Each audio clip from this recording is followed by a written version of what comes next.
All right, folks, we are back with more Granblue Fantasy versus Rising, but we're not playing ranked today. We're making a tier list. This is actually, so if you guys watched the high-level tournament VOD there, Lazy Ruin did in fact end up winning that, and him and Blast Timber, who also went pretty far, Master Rank Anre, did end up suggesting this video idea of, hey, make a tier list. We can make this have to be like the final, tier list for vanilla here before they drop the big patch, which hopefully we'll shake a lot of things up, but we'll see how that goes. In any case, here, we do have, I am joined here by Lazy Ruin and Blast Timber, so if you guys want to introduce yourself, Lazy, you can go first. Hello, I'm Lazy Ruin. Granblue is pretty much like the first game I've taken to a very high level and competitive. I think you may have seen me in Paragon and TNS.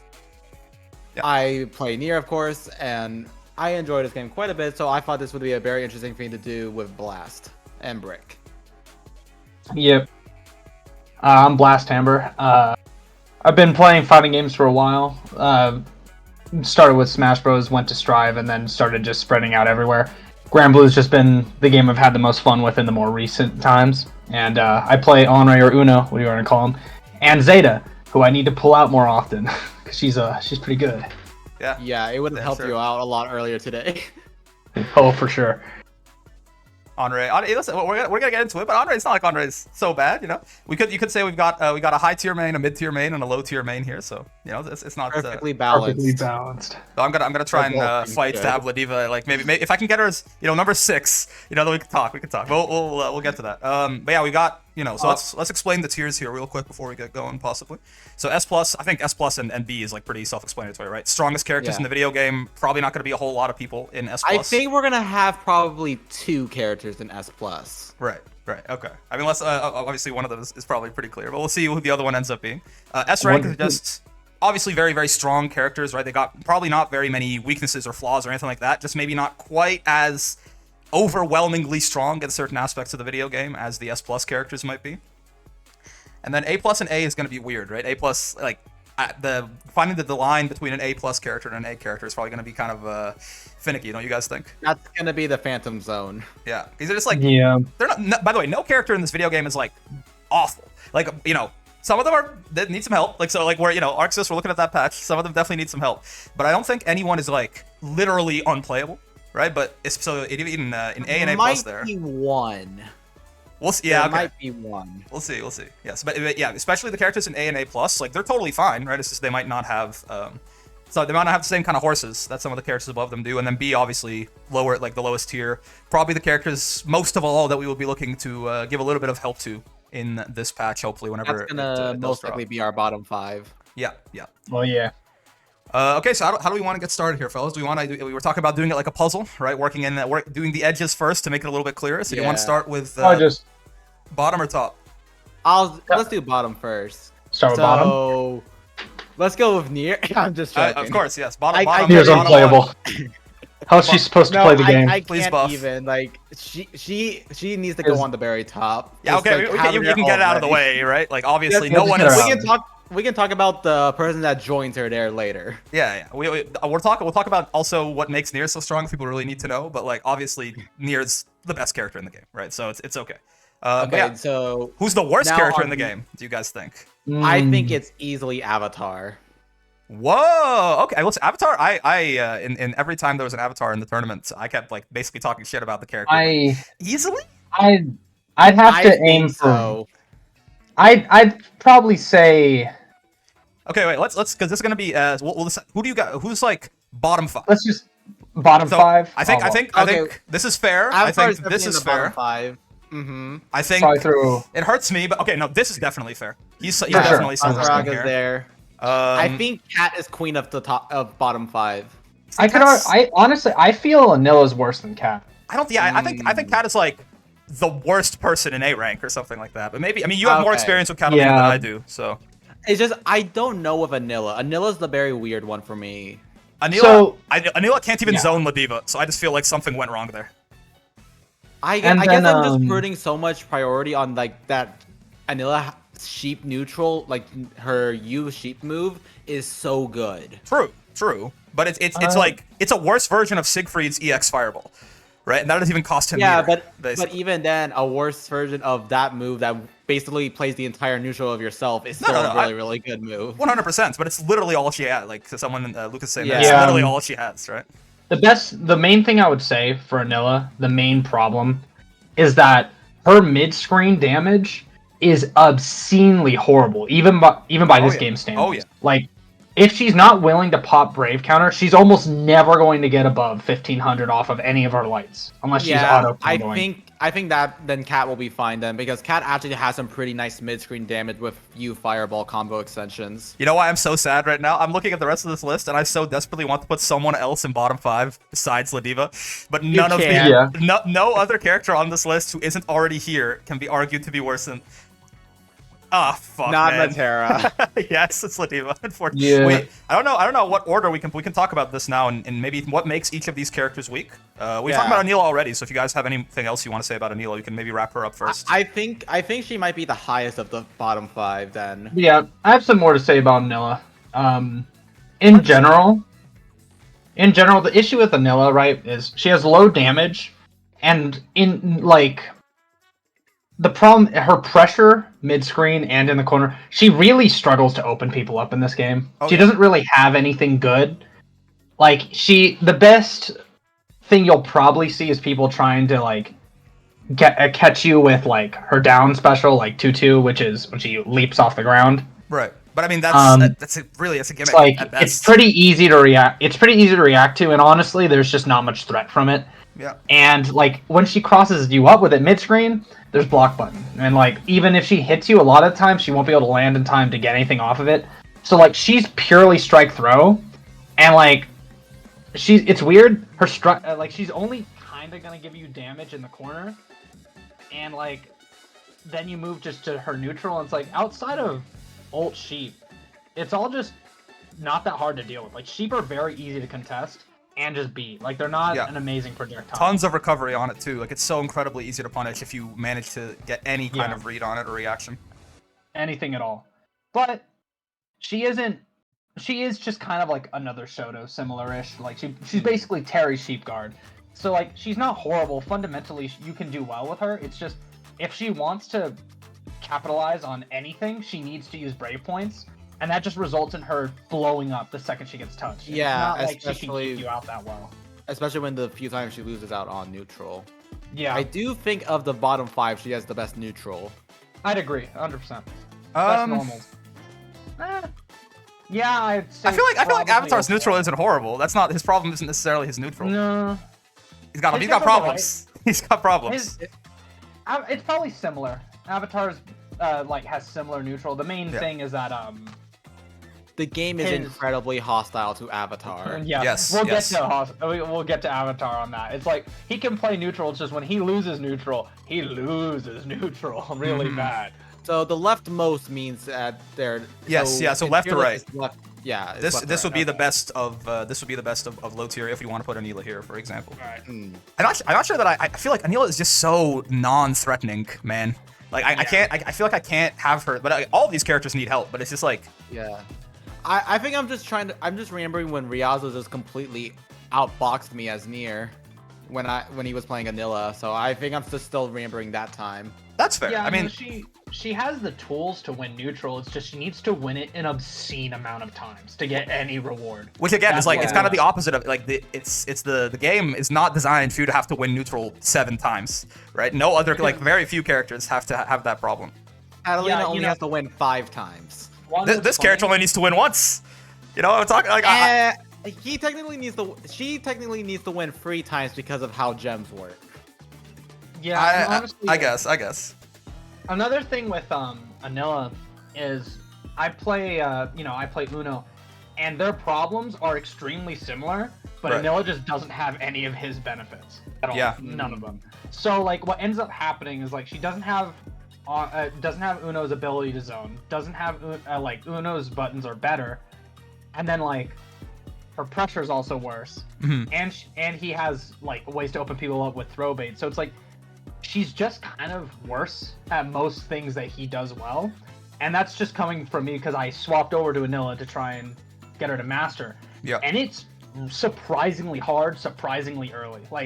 I've had an easier time with almost everyone in the cast over Anila just because of how unthreatening she is. She's probably the most honest character, quote unquote. That word is obviously used a lot in fighting games. That is a buzzword and a half. I know. But if you allow me for a second, Anila does feel very honest. Like this, she doesn't have any like bullshit, really.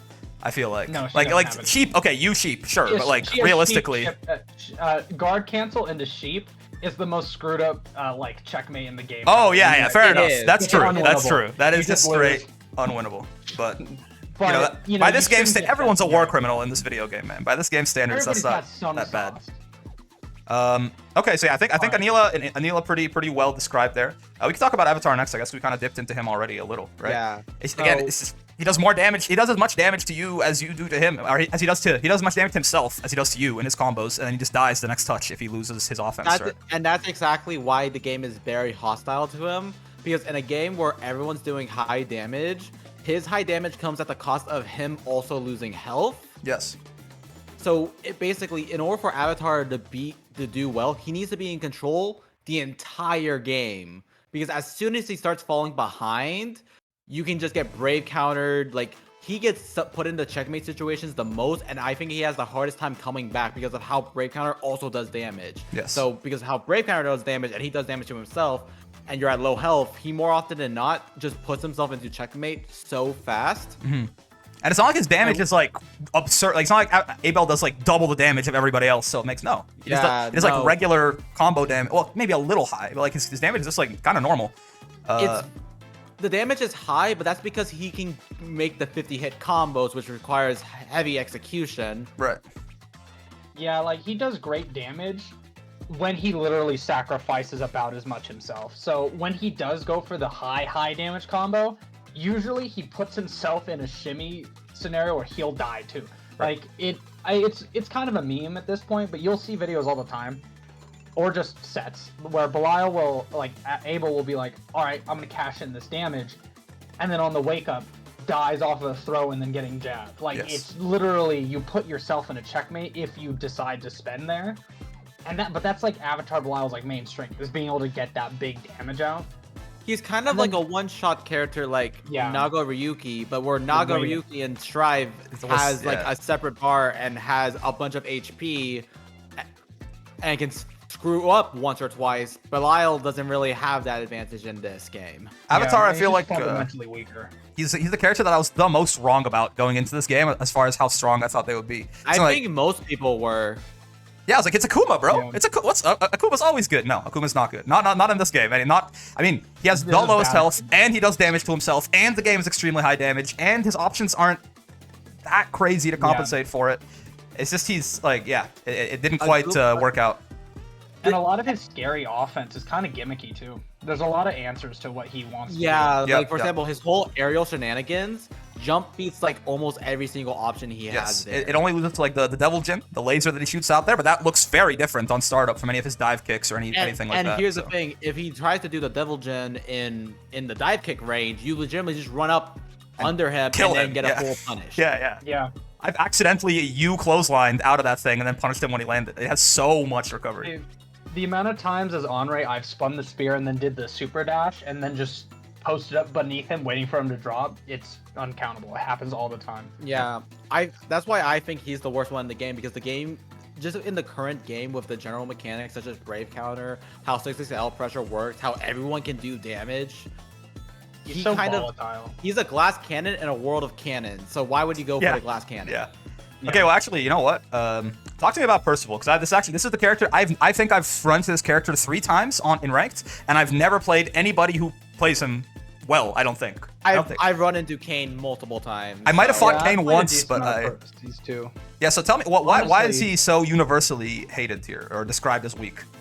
Well, honestly, the changes from Vanilla just kind of gutted him. He lost a lot of his stuff, like damage, and like his command grab basically got destroyed. It's almost worthless. He does not have a unique move, basically. That's bad. It got removed from the game. It got butchered so hard. And then, like, in neutral, his pressure, his tools, he really wants to play almost the exact same game Sieg does, but he simply does it worse in every way, and he has to manage an extra resource Is that something we're gonna factor in? Like the fact that he is basically just, we'll get into it. Siegfried is obviously very, very strong. So the fact that he's like, there's basically no reason to play Percival because you should just play Siegfried instead. Are we gonna? Unless you like it. Yeah. Right. Yeah. Are we gonna factor that in? And like the fact that there's literally no reason to play Percival, should we then move him even further down and maybe have him bottom 1? Even if maybe you could argue that Avatar or someone else is actually weaker. Basically, as long as it's one of those two, I think those two are in the worst position. Percival does have one good move in Flame Carpet. That move is solid. It's a really powerful move because it's constantly doing chip damage to your opponent. Right. And combine that in the corner with some of his spaced buttons, Percival can actually do some pretty decent pressure and actually like be a bit oppressive in the corner for once. Okay, but well, it's basically that whole thing where even his combo structure is very hard compared to like other characters who can kind of like auto combo it out and like do special cancels. Percival requires like a bunch of different links working. You need to realize the properties of how your moves work with and without stock. Some combos are impossible without stock. Mm-hmm. It's a whole lot of efforts for no reward, basically. Yeah, and there's also the whole time where you're in neutral, you're trying to find out when you can do stocks. Yeah. Yeah. And just using your specials in neutral, if you use the medium or heavy versions, you pop a stock. So like you're actively encouraged not to throw out your specials sometimes, or you're just using your resources. If you run out, if you get the hit, you don't get any reward off of it really, because his stockless combo routes don't really hit that hard. They're also just don't leave him in a good position either. As rough as Avatar Belial existing is, I feel like that sounds worse to me than Avatar, personally.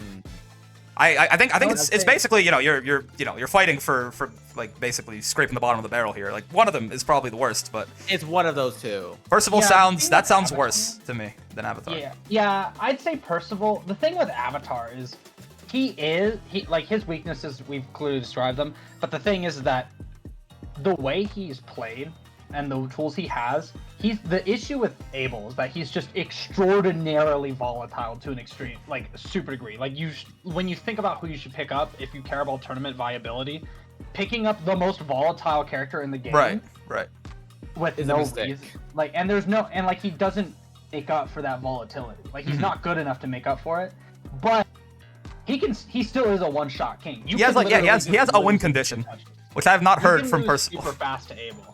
And like Percival's just really underbaked. He feels incomplete as it stands because they just butchered him from vanilla, and then they didn't give him good specials. Yeah, and his most of his old skills are very not amazing. Once again, Flame Carpet is the only good move he has. Yeah. Yeah, he's. Okay, well let's talk about the big boy here, Vaseraga. I'm sad because I thought Vaseraga was going to be a completely different character when I picked him up, and also much better. And he just, I don't know, like he doesn't have anything, man. Vaseraga has very similar problems to Percy with his combo link specifically. I was talking with Fusela and such, and like Vaseraga actually requires a lot of specific combo links in order to do his stuff. In order to get reasonable damage. So it's a very technically hard character, along with bad neutral.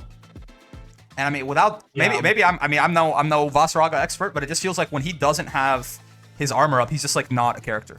Without armor, he's Vaseraga without Soulforge up is like down. He's like in C tier, like below everything else here, and it's kind of hard sometimes to get that Soulforge going, man. Like.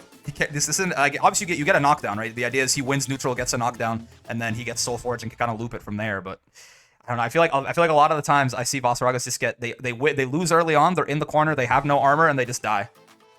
Yeah. The thing is, Vaseraga does have a few good stuff. Like first off, like his Rekka stance with Soulforge up is very difficult to deal with, and there are games where Vaseraga can just run away with it the whole time. He also has really good unique specials. His projectile is really good. Yep. He has an invincible reversal grab DP, which beats safe jumps, which is huge. Right. Then he has another version which is like a regular DP, so he gets the double dip into both. Yeah. Is it? I just feel like both of those reversals are. I don't remember. They aren't that great against just an opponent standing in front of him and jabbing, right? I don't know No, how. actually, Well, the reverse command grab will beat it, yeah. Command grab will eat you. It's alive full when you invincible. try to jab. Okay. It's full Yeah, I know. invincibility. I know it's invincible. I mean, like, does it punish like them jabbing? Does it hit? They have to them jump. fast They have to enough? jump it. Yeah, They like have if to they jump it. Oh, if they jab and then react see and the jump, blue. you mean? Yeah, can they react in time to the flash? Yeah, pretty sure. If they do, That's if you it's a pretty tricky thing to do, but because you can't do like jab spot dodge compared to everything else, and most Yeah. people are trained to do jab spot dodge. right. Yeah. You're not option if they selecting know to jab jump.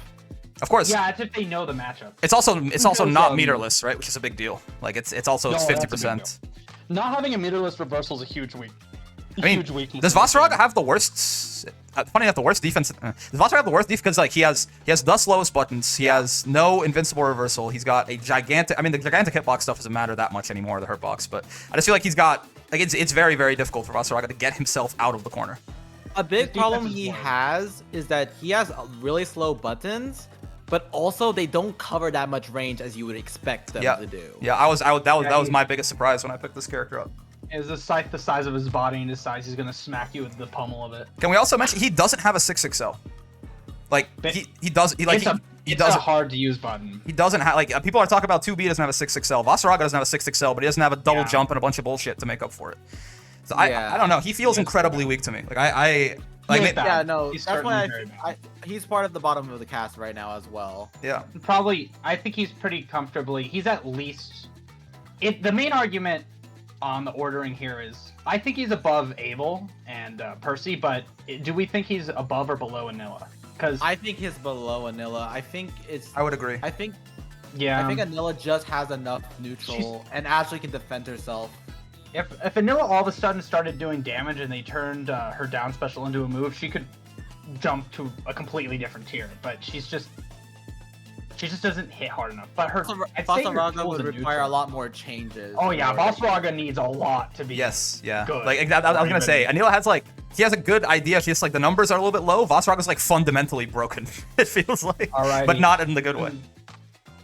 I think we have those four. So what do we think about Ladiva? So we have the queen of the bottom five. I'm so then. sad because so obviously Ladiva, her neutral is horrendous. Her defense is horrendous. Man, that offense is wild, man. I don't know. Like it's very committal Yeah. though. It is very committal. The problem with it is Yeah. if Ladiva guesses wrong on her own offense, she can eat a combo for it really easily. It's volatile, another I suppose. It's once again, it's the volatile argument with Abel. Yes. But the thing is, unlike where Abel actually has some pretty alright neutral, Ladiva potentially is an argument for worst neutral in the game. Yes, It's up yes. there. And It's here's pretty my so I was talking about how a lot of the times you'll see Vaseragas lose neutral once and they get pushed to the corner and then they just die there. That happens to a lot. Like everyone in this game, for the most part, has really crazy offense mix-ups, things like that. So if you are losing neutral consistently, things are gonna get really bad for you. Because normally you get like Yeah. it's not uncommon to get one chance at neutral and then spend the rest of your life in the corner for that round, right? Which the is fact why that the With wave Ladiva. counter system is also really brutal to Ladiva. Because Yeah. you have to basically make that syphilis climb at least in the worst case Syphilis. scenario 3 times. Sisyphus, I think. I- Syphilis is the STI. Dang it. But yes, you're absolutely right. Yeah, Wow. Ladiva loses neutral fun. more than any character in the game, probably. And then yeah, a lot of the Yeah. times her offense is very weak to brave counter too, right? There's a lot of times where you get like with headbutts or something like that. It's like a guaranteed counter hit there, or at least guaranteed get off me with the brave counter, and she just has to keep working her way and over and over. So And in the worst case scenario, you're asking Ladiva to win neutral 3 times. it's a big when she ask. struggles to win once. It's a big ask Yeah, for sure. if Brave Counter gets hit hard enough, it would really help out the big boys. They need it a lot more than everyone. Though Yeah. Brave Counter is kind of everyone's thorn, except for some very unique cases where some characters can bait it consistently. But I knew where you were. I didn't do anything. I don't know what you're talking about. I don't know what you're talking about. We're talking about Like- bottom 5. But yeah, the thing, Ladiva's offense of the group in the bottom there is easily the strongest. I think that's pretty. Oh, I mean, her offense is. It's not like her offense is best in the game or anything. Again, it is very committal, but like But the like bottom every like her, five, oh, yeah. Ladiva's neutral and defense is like it's D tier, and then her offense is actually like A+ or something like that. But unfortunately, it Like, doesn't no, matter. It's super good. It averages out to be. It averages out to Yeah. neutral is just so important, unfortunately. The issue with command grab is that Despite if how they people just would fight on tell it, you he's otherwise in this up. game. Oh, I was gonna. Sorry, you go first, Blast. Oh, I was just saying, the issue with command grab with Ladiva, so Ladiva's offense is obviously, it's the strike throw with the command grab, right? Yes. The strike does a lot more damage, so they're Right. going to want to take the throw more often than not. But if you do guess right on when the throw comes, the amount of damage Ladiva takes is insane. Especially against some of the characters that have ult skills or special. Oh, dude, Zeta? When Zeta guesses my Zeta command grab? destroys Oh him. my god, I take like 80% of my health. Yeah, no, if Zeta guesses right on the command grab, you basically just lost the round. I will say the that- one thing that Ladiva has going for her, I think, that is another. I think we're probably in agreement that she's sort of queen of the bottom tier here. But I think her just having such a clean and free answer to like parries, which tend to be pretty strong in this video game, I think helps her a little bit too. I mean, her having a good, her 50-50 being strong against Nier is also another mark in her favor. Yeah. Absolutely, but I think so. Here's the funny thing, right? I talked about this in a video previously, I think, but because the worst thing about Ladiva is her neutral, and for the most part, until people get really good at this video game, in my experience, they don't play neutral. Ladiva is actually like here or something until you hit maybe like S++. I swear to God, maybe that's too high. Right. But like, as soon as people can actually start like, doing a little bit of whiff punishing, doing a little bit like it's not just 6/6 and just guaranteed, now it's time for me to take my turn. Suddenly she drops like a stone. It's so sad. Mm-hmm. It's because near the higher levels, people know the weaknesses or play neutral. Because Play neutral. It's play neutral is what it is. Absolutely. And the Yeah, very the main early thing with stages of this Ladiva- game is a lot of 6/6L pressure. Yeah. So but near the higher levels, people already know how to deal with that and stuff it in. So you have to play neutral at that point. Absolutely. Yeah, and there's also the big thing with Ladiva. Her run and her jump are so dang slow. Oh my That's God, really yeah. an effective strategy just to walk, just to be at like mid range and just stare at her. Just wait for her to jump or spot dodge or do anything committal at all. You can just dog on her. But then like she starts just trying to run up, you just poke her easily. With any Her of your, 6XL like, also kind of sucks. mid-normal. It doesn't go very far. It's not a gigantic Yeah. horizontal button, especially with her dash speed being not great. It's not. I think she's like roughly like bottom 40 or 30%. She's not the slowest character in the game, but with everything else, it's It still really going to make hurts it for very her. difficult. Yeah. Her 6XL, the best use I've seen of it is actually to set it for the command grab. Oh, that's all it does. It's like a command grab mix-up. That's all it It's like does. a command grab mix-up. Yeah. Just whipping it into command grab is more useful. This than is hitting- important too, I guess. Ladiva does not get anything off of 6XL strike-wise.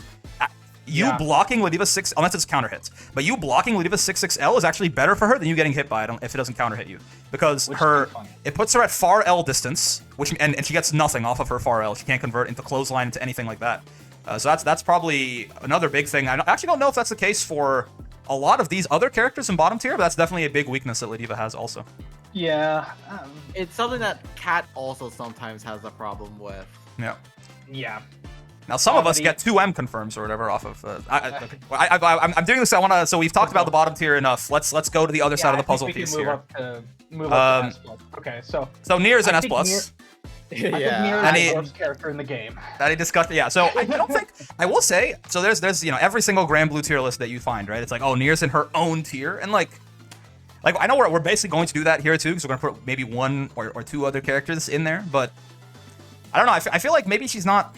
I still to this day feel like Nier, just a couple of things are like a little over 2. And obviously she will still be strong, but I feel like just a little bit of changes, and suddenly she's like much more in line with basically the rest of the video game. The thing is, she's kind of like in the Kid Buu situation, where in Dragon Ball FighterZ, Kid Buu was almost always top tier despite getting nerfs because he had above average in all areas of the game. Yeah, she's not bad at anything. Yeah. Here, Nier is kind of in the same thing, where obviously her strongest area is up close and getting setups with Puppet. Yeah. Creating those 50-50s. Yeah. However, Nier can also play the mid-screen incredibly well with the use of her enhanced normals such as 5H and 2U. And unlike most characters in the game, when Nier wins in mid-screen, Oh, she my can God. combo. Yeah. Yeah. We were talking about Anila having really low mid-screen damage, right? Whoa, yeah. baby! Every hit is a Lob corner sandwich. combo for Nier. It's actually it's very powerful for sure. It doesn't help that our mid-range buttons are just amazing buttons too. 5H 2U. and 2U's and nuts. I had not 5 discovered that until I started playing against Lazy Ruin more, right? Like 2U's Yeah, like same here. crazy. I got 2U'd out of my pressure so many times in the tournament set. Yeah. I was like, I haven't seen a Nier use this, but it's a very good button at this range. Goes It's kinda a nuts. very long-range sweep that most people aren't ready for. So Yeah. like Nier has these incredible mid-screen buttons, but she also has 6XL pressure. She also is very dangerous up close. She has 50-50 setups, and the biggest way to deal with her is to zone her out. But then she even has a lot of tools to help guarantee her get in. 214U, for example. With most Sonar matchups, if you do 214U correctly, you almost are always guaranteed to get in and make them spend a Brave counter. Yes. And because meter in this game, or at least take space. yeah, and meter in this game comes by so fast that is often more a worthwhile trade. Mm-hmm. Yeah, I mean, I think. I mean, if you guys have any closing thoughts, we can. But like I say, Well, there's everyone knows. The Yeah, last it's also thing the is Brave counter situation. Also Oh just from yes, Nick. of course. Yeah, Brave counter is really strong against most characters in the game except for Nier. It's strong against Nier, but Yeah. the problem is a lot of Nier's mix-up / pressure creates also windows where she can just bait out Brave counter. Like basically they're doing double duty, where it's a high-low or a counter bait as well. Yes. Yeah, and there's also the fact that most characters in this game can't really properly bait a Brave counter. Like, you can spot dodge it, but it's not really a punish most of the time. Yeah. What ends up usually happening is if the person who Brave countered is fast enough on the reaction, they can just mash grab, and you guys will end up breaking, even if one of you pressed a normal. And it's like, so what did you get for being, like, extremely on the ball? You wasted a Brave point, which is still something. They wasted a Brave point, Yeah. but it's like, you don't get anything. And then also Nier you gets a block full Brave combo, counter, of course. and you block Brave counter, and it's plus on block. So you just gave them an opportunity to try and push out of the corner. Nier is one of the few characters that can bait it and bait it well, and actually get a return on it. Like, because everyone can spot dodge it, and if the person wasn't ready, like, jab them. But that's really volatile, and if you just spot dodge raw in front of them, you're gonna blow up yourself. So Yes. it's pretty bad. But Nier has a lot of times where she can spot dodge it and still be safe for it. Yeah, you can just spot dodge. She can just bait it for free. I've had She lazy just spot dodge 3 times in my face and then continue to beat me up after when I didn't Brave Yeah, counter. you can't do anything because that's got her bag. Like, Yeah. like female Nagoriyuki's got you pinned down. Damn right. right, Okay. we can So yeah, move on. Nier's real strong.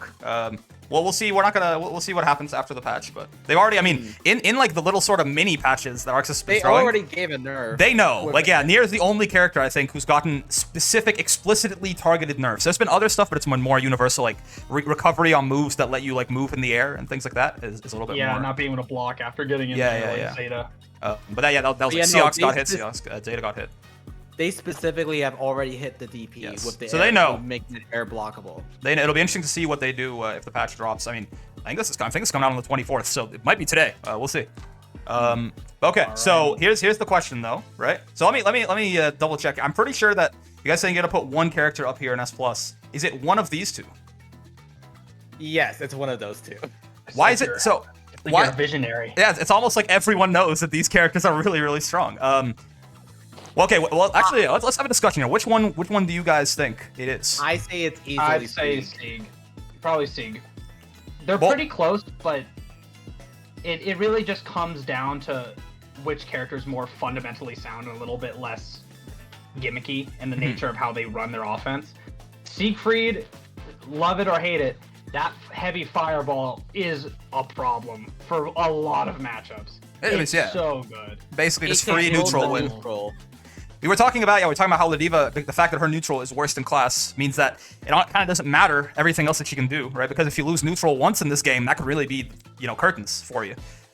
Siegfried just gets to almost auto win a lot of the times against most of the casts, I feel like. One of the things that why a lot of people think Seox is really strong is because first off, his offense is pretty good and he has a lot of tricks. Yeah. He has a bunch of like things where he can fake out how he's coming in. He has a plus on block projectile. He has like that wall jump. He has a bunch of neutral skips. But the thing is, at near the higher levels of play, as you kind of see, a lot of players just deal with the Seox gimmicks and then kind of just blow them up later. Yeah, because a lot of those gimmicks that Seox has, they all have clear and distinct answers. It's just you need to be ready for them, and it's a bit of a reaction check sometimes. Other times it's just knowing what like each tool is strong for. Like, you know, when he's gonna go for a grab bait with like the like blue wall jump and dive kick and things like that. But in the end, most of his tools have straight answers. Like when he shoots the clone at you, if you roll through it, nothing happens. Like you can just completely ignore that move 90% of the time. And then like doesn't really have much mix up. It's more of him just trying to use plus frames and getting you the panic mash. Yeah, if you just like honestly, if you holding down back against him is pretty dang solid. It really is. And then just taking your turn when he decides to finally run something unsafe. I feel like he has good tools to deal with sort of the universal defensive mechanics in the video game. At least maybe not Brave Counter, right? But he can throw bait really well. He's scary to block. Like I mean, he's still very like if he's not here, he's here, right? Like he's still very strong. He's number 3. Oh, but he's number 3. But a lot of characters have an answer to a lot of the Rekka follow-ups too. Yeah. The problem with Sieg, however, is that even if you know what Sieg is doing, it's still going to be a problem to deal with. Mm-hmm. It also doesn't help that Sieg also has an advantageous matchup against number 1. Yeah, Sieg does pretty decent against Nier. Right. I think Sieg might be one of the characters with the best matchup against Nier. Yeah, I mean, fireballs. He kind of like like we're talking about how Anila is kind of just they're the Shoto, right? But they're just like the Shoto that does the Shoto thing worse than everybody else. Mm-hmm. What do you want for that Siegfried doesn't have, right? He can have. I mean, obviously it's not really like he's not gonna see it all the time, but he has like the highest damage in the video game, right?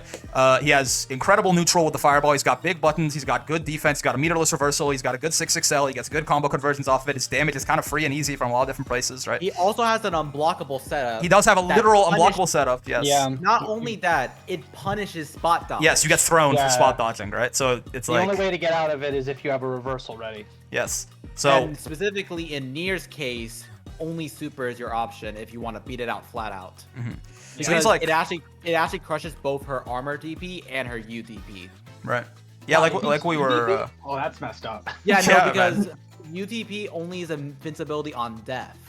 Not on Nier. Oh, I didn't know that. Yeah. That's why UTP. I thought all of them were basically only on death, right? Yeah, all of them are on death. Light gives death no armor. Medium gives death a little bit of armor. Heavy is where she just chunks through everything. And then U gives her invincibility, so you don't get that slowdown effect when it's like a multi-hit move. Yes. Yeah. But yeah, like Siegfried really is like we were talking about how Nier is kind of just he is above average at everything. Siegfried is like great at everything. He just doesn't have Nier DP. Like I feel like that's almost like Siegfried does everything better than like most characters in the video game. He just doesn't necessarily have. Like Nier, like the reason that I would like, I'm talking about like why we put Nier above Siegfried, right? And I think that one of the things is just her sort of mid-screen damage and that one goddamn move, man. I'm telling you, I feel like is really the only reason. Nier has more mid-screen damage, yeah. And the thing is, Siegfried still has to worry about the setups. Nier still gets 50-50 setups on Siegfried just like everyone else. Mm-hmm. I remember it was like with Artorias where. Artorias just did not want to block my setup at all, so he would DP every time, and legitimately blocked it twice, and he dies for it. Yeah. You can make, I guess, in Siegfried does have really high damage, but Nier's damage is maybe more consistent, I suppose, and she can loop it on you a little bit more so than Siegfried can. Basically, Nier gets to put damage and blender both on the same time. Yes. Yeah. Okay. No. But yeah, those are our number 3, our 1 through 3 in my opinion. Okay, do we build? So we've got our top 3, we've got our bottom 6, maybe bottom 5 at least in Katalina. Do we want to build from the bottom or top? Where do you guys want to go at this from? I'd say we just work up and then down, just because we're already up here. Okay, so I mean, okay, so let's not for now. Let's not necessarily worry about who exactly is like 4, 5, 6, 7, etc. Just who do you guys think is an S tier character, right?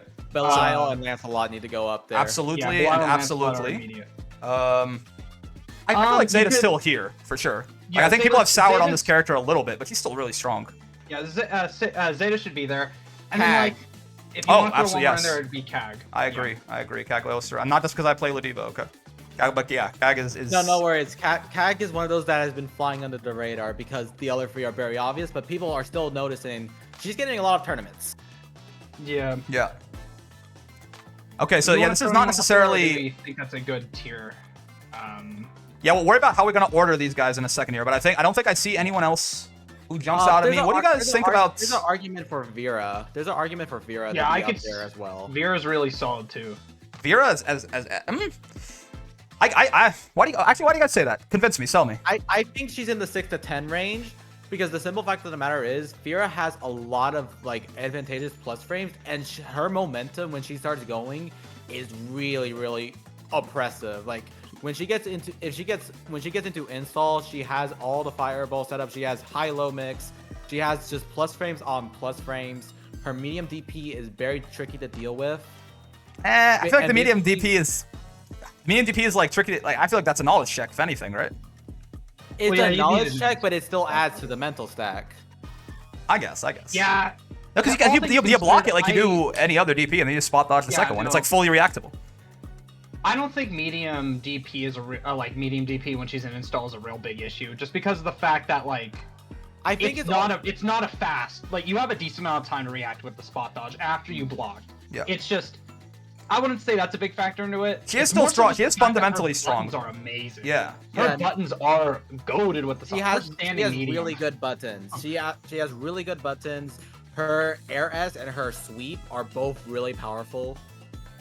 Yeah, her damage once she gets into install is also pretty gnarly. She also has actually very powerful mid-screen combos without meter when she's in an install. Because like she can do like that mini dash up and still keep comboing. Yeah, and her return off of landing a wake up super is obscene. She gets so much off of landing. Oh my god, yeah. Tell me about it. Yeah. I'm not so sure I'm convinced that she's up here with these guys though. Like I could maybe see this. Barely makes it. I could see her being, queen of A+ or something, but the main thing is she just plays the game so fundamentally well. Her buttons are so amazing. And her damage is good. Honestly, the only weakness she has is that, like, in her use skills, like, they're good, but, like... They're kind of a bit gimmicky. They're gimmicky, and a lot of them, like... She doesn't have... None of her use skills really just, like, can dominate, like, some of the guys above them. I'd say, she has pretty decent one with you Fireball. The mini arrow is good, yeah. Only has, like, and then she has like the knowledge check that it's a low and an overhead. Yeah, the low overhead. Yeah, that's really just get hit. I mean, I say you get hit by it once, then you block it. I keep getting hit by it, but I'm stupid, right? Normally, like the first time you get hit by that overhead. You can also just get hit by it because you pressed like a button that kind of hits kind of high. True. Or like something, and you don't recover from whiff in time for it. It's a good whiff. It also gets a ton of reward off a counter hit. Yeah. You get hit by counter hit on that, ooh, it's bad. I think she gets close to like the number 10s of power level, but I don't think she potentially can hang with those then. Okay, so let's fair to put her an A+, but she's right there. No, I agree. Let's talk about these potential characters in S here and try and figure out who's who. Lance is number 4. Lance is 4 for sure. Lance is kind of just like he's very. I feel like he's very similar to Seox in some ways, right? He kind of is, but it's if Seox actually had mix. Yeah, I think Lance's offense is just straight up better than Seox's, like pretty distinctively. But then you have to look at the fact that he doesn't have a meterless reversal. That's a big deal. The problem is his defense is lacking. His defense is kind of definitely worse than Seox's. But he has really good specials, specifically his fireball, both ES Dude, and yeah, U fireball. the U fire. That's like that feels like the mechanic is like not tested. Like the slow that shit happens that hits you with. It feels like it shouldn't be in the game. Yeah. It actually feels like it's like they just like threw it in there in like a beta and they forgot to take it out. The U fireball is incredibly scary. Yeah, and Lance just like it's like impossible to consistently defend against this character. I feel like he's like I know you can't block. Like everyone will open you up eventually, but Lance will open you up like after a couple of tries. It's really Lance also can kind of with Lance's corner carry. Lance can almost always get full combo across straight hits from almost any part of the screen as well. Right.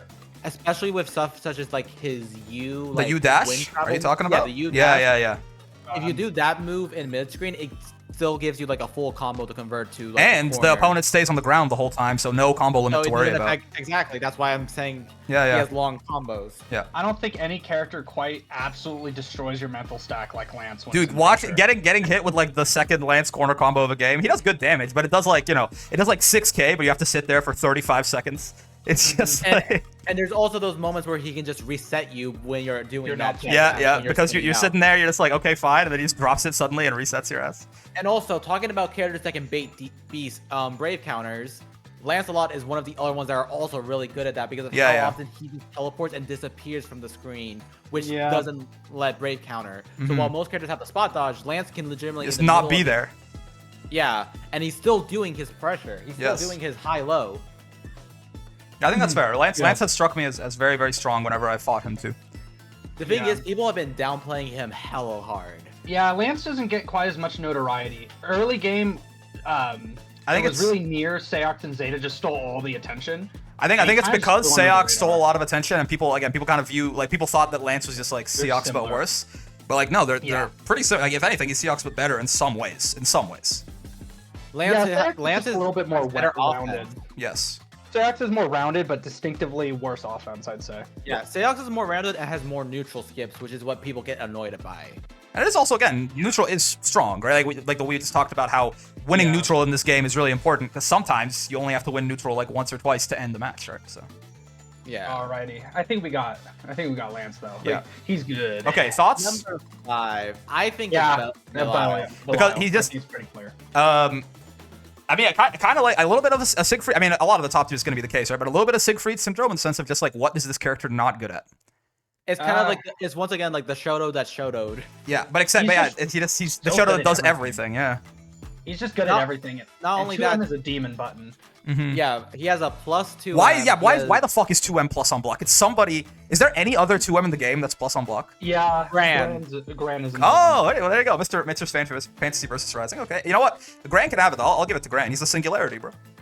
And Why that's the fuck how is a lot Belial of his have a plus on pressure block ran 2M? too. It's just like 2M, 2M, 2M, 2M, heavy. 2M, No, heavy. the thing is, Belial also has a parry. Yep. He has a DP. He also has a plus on block medium DP. He has a very good projectile that covers a Dude, his lot of fireball range. is like unspot dodgeable. It's just like because he just can Yeah. choose to do so many different things with it. Like, That may be the best projectile in the game, and just. 'cause of how- well, Oh yeah. I meant like. I don't even think of that one. To be fair, Yeah. that's not even a fireball. That's just a wall that you decide no one's. okay, playing. I was gonna because Belial's projectile is really It's good, but second like, best. yes. What's the Belial second best also for sure? has a lot of good damage mid-screen as well. He's another Yes. character that does good mid-screen damage because he can. The projectile change his holds you in special- place, and then he can go for further and further Yeah, from it's there. such a it's versatile because like it's crazy because you can't even jump the projectile because he can call that out by just aiming it up. Like Yeah. it's such a versatile move. It's absurd. The Mm-hmm. EX1 up close gives a mix-up between grab and strike. Yes. So he Yeah. has the strike throw mix-up as well off the projectile. He also has the unblockable like Sieg in the corner, where if he hits you with that unblockable, Yeah, with the he US gets full Modius, the guard combo. crush, right? Yeah, Yeah, it yeah. guard Guard crushes, counter. and because of how the frames work, He gets a full combo. Belial gets enough time to do a full combo in Yeah. the corner on you. Yeah. Yeah, Which- you have to brave counter it immediately or you take a combo. He also has some of the strongest shimmy in the game. Yeah, he's got. Are you sure that's not just Aaron the Mac speaking? It is a little bit of Aaron the Mac, but Hubert has also been hitting me with the shimmy recently as well. I Fair think enough. it's also the fact that he plays really well at the shimmy range because 2M is And so 5'8". far and reaching in plus. Like Yeah. those two buttons just are so good at like the slightly, like at that exact range point. So like he can shimmy you and not have to worry too much a lot of the time about getting mashed by sweep because his button's gonna usually come out so fast Right. and just nick you. And with And how you know, 5H works, it can also crush a lot of those buttons. Yes, Yeah, yeah, and it it's- covers so much distance so fast. 5H, like he teleports when he hits Yeah. 5H, man. He's just in your face suddenly. And while the command grab is gimmicky and reactable, it's still another thing that adds to the mental stack. it's the mental stack. It's reactable in the same way Raging Strike is. Yes. You like at least the EX, the heavy version. Sure. Old version, you really shouldn't get hit by most time because he just goes into counter Mhm. and just. A lot of people fall for the knowledge check where he just goes into counter and people run up. Oh, I'm gonna grab him, and then they get command grab. If you, I mean, whenever I think you see a always just counter, jump you over need it. to jump over him. Yeah, yeah. Yeah, you're Just jump just over him, jump push over- him to the corner. But the problem you is just again, jump there's over so many Ferry. other things you're looking out for, right? That like when he Yeah. suddenly just starts walking at you and glowing orange, your brain just explodes. Yeah, the best thing to say about him is that it just doesn't feel like he's bad at anything really. He just kind of has no real definitive weakness. He's like Siegfried without a guaranteed win in neutral at the very Yeah, least. neutral. He's just- He basically can't completely skip neutral. he will only most of the time be able to control neutral with his fireball. Yeah, his fireball like when I said it was the best, I completely forgot about Siegfried Fireball because it's kind of transcended being a fireball. Yeah. To me. I mean, it's hey, its that's own thing the entirely. projectile. Maybe that's the best projectile in the game. Thoughts? That holds the neutral. Go, my son. just lame. Control the neutral. Okay. Yeah, no. I think I actually kind of like this ordering too. Oh, not this one. Not that one. This one. Yeah, I can see I arguments think, either way. I think Cag is right below Belial in that case. I'm a little biased Yeah. because Cag I think is genuinely Ladiva's worst matchup by like a lot. But Cag just feels like there's times where it's just what the hell, like when the character if the character does manage to get set up, it's like what the hell are you supposed to do? So this is honestly, I think this. I'm not quite sure on this one for one main reason. So Zeta, right? Her like when you view Zeta as a character, and let's just ignore the ult skills. Well, she's hold on a kinda minute. Just all right. Like no. Oh, I like, see what you mean. like, I see what you mean. Yeah. Like without ult skills, she's just all right. Yes. So, But she has Psycho her Crusher. meter- But like the second she grabs ult skills, her reward off of grab baits and or just whiff punishes becomes absurd. And again, meter is Issue, really easy right? to come by in this game, like we said. Yeah.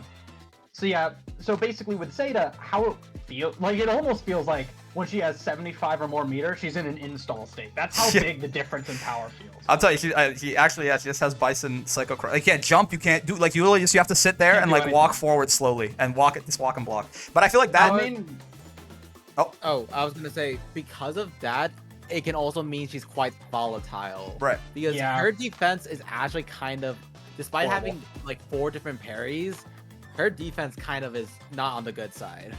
But I will say, yeah, outside she of has a install, six-frame jab. she does have the pogo mix. Maybe I'm just like getting knowledge checked, but it feels like that is like some seriously scary stuff there. With So pogo mix, I've labbed it a lot just because Zeta's who I played before. right. Uno, and I've also played against it a decent amount. Pogo's weird because it's mostly fuzzy guardable, and you can practice to be almost completely consistent with it. Really? The Okay, I did problem not know is that. The problem is that it's easier to say that than to actually execute. Right. And then, like, if you get too focused on it, it becomes a big factor in the mental stack. So what will end up happening is she'll just drop into grab. The empty low is still a threat. So it's like, you can answer Pogo. Technically, you can lab out to be pretty dang consistent with fuzzy guarding it. But it's still a threat just because it's too much mental stack to be perfect on it. Yes. That's the issue. Yeah. The thing is that without Pogo, so we talk about Pogo, but what other pressure does he have other than Pogo without meter? It's mostly just without that, meter? isn't it? Without meter, she really just kind of relies on her Oki and her ult skills to really run her game plan. Like her neutral isn't bad. It's just her mediums are pretty slow, all things considered for the range she wants to play at. Her standing heavy is pretty solid. It's a good move. But until she gets 50 meter at least, she kind of really struggles to open you because like grab bait is actually there is one thing. A lot of people forget this, but Zeta can in the corner grab bait you with the heavy version of dive kick. She doesn't need the ult version. It just does less damage because she can do diagonal down, then 9 up, then down again, and she can just fully combo and then get the safe jump set up. So basically, she gets good damage and set up in the corner, but her neutral is just kind of mid, and her defense is honestly her defense is pretty easy to exploit because she has a 6-frame jab and her counter is extremely weak to throw. So like if you play around those two things, like just being like a lot of grabs and just make sure you treat her like the 6-framer she is, you can kind of run roughshod on her in the corner a lot of the time. Right. Unless she wants to spend ult counter, but the issue, right? She pops ult counter, she doesn't have 75 meter to do her haha funny. So Her haha funny, yes, exactly. she doesn't want to spend it there. So I think it's Cag's probably just more well-rounded and a little bit less reliant on a volatile win condition. Though meter does come by quick. The thing is with Cag is that Cag's defense is stronger despite also being a very powerful zoner. Yeah. Yeah, the First Cag's off- DP is like genuinely a problem. It's very hard to consistently punish. She also has a 5-frame light. Yes. She's like the only zoner that has that 5-frame light. I think she has good buttons too. Like she actually has like pretty decent neutral buttons. She has her buttons are really good for the type of archetype she is.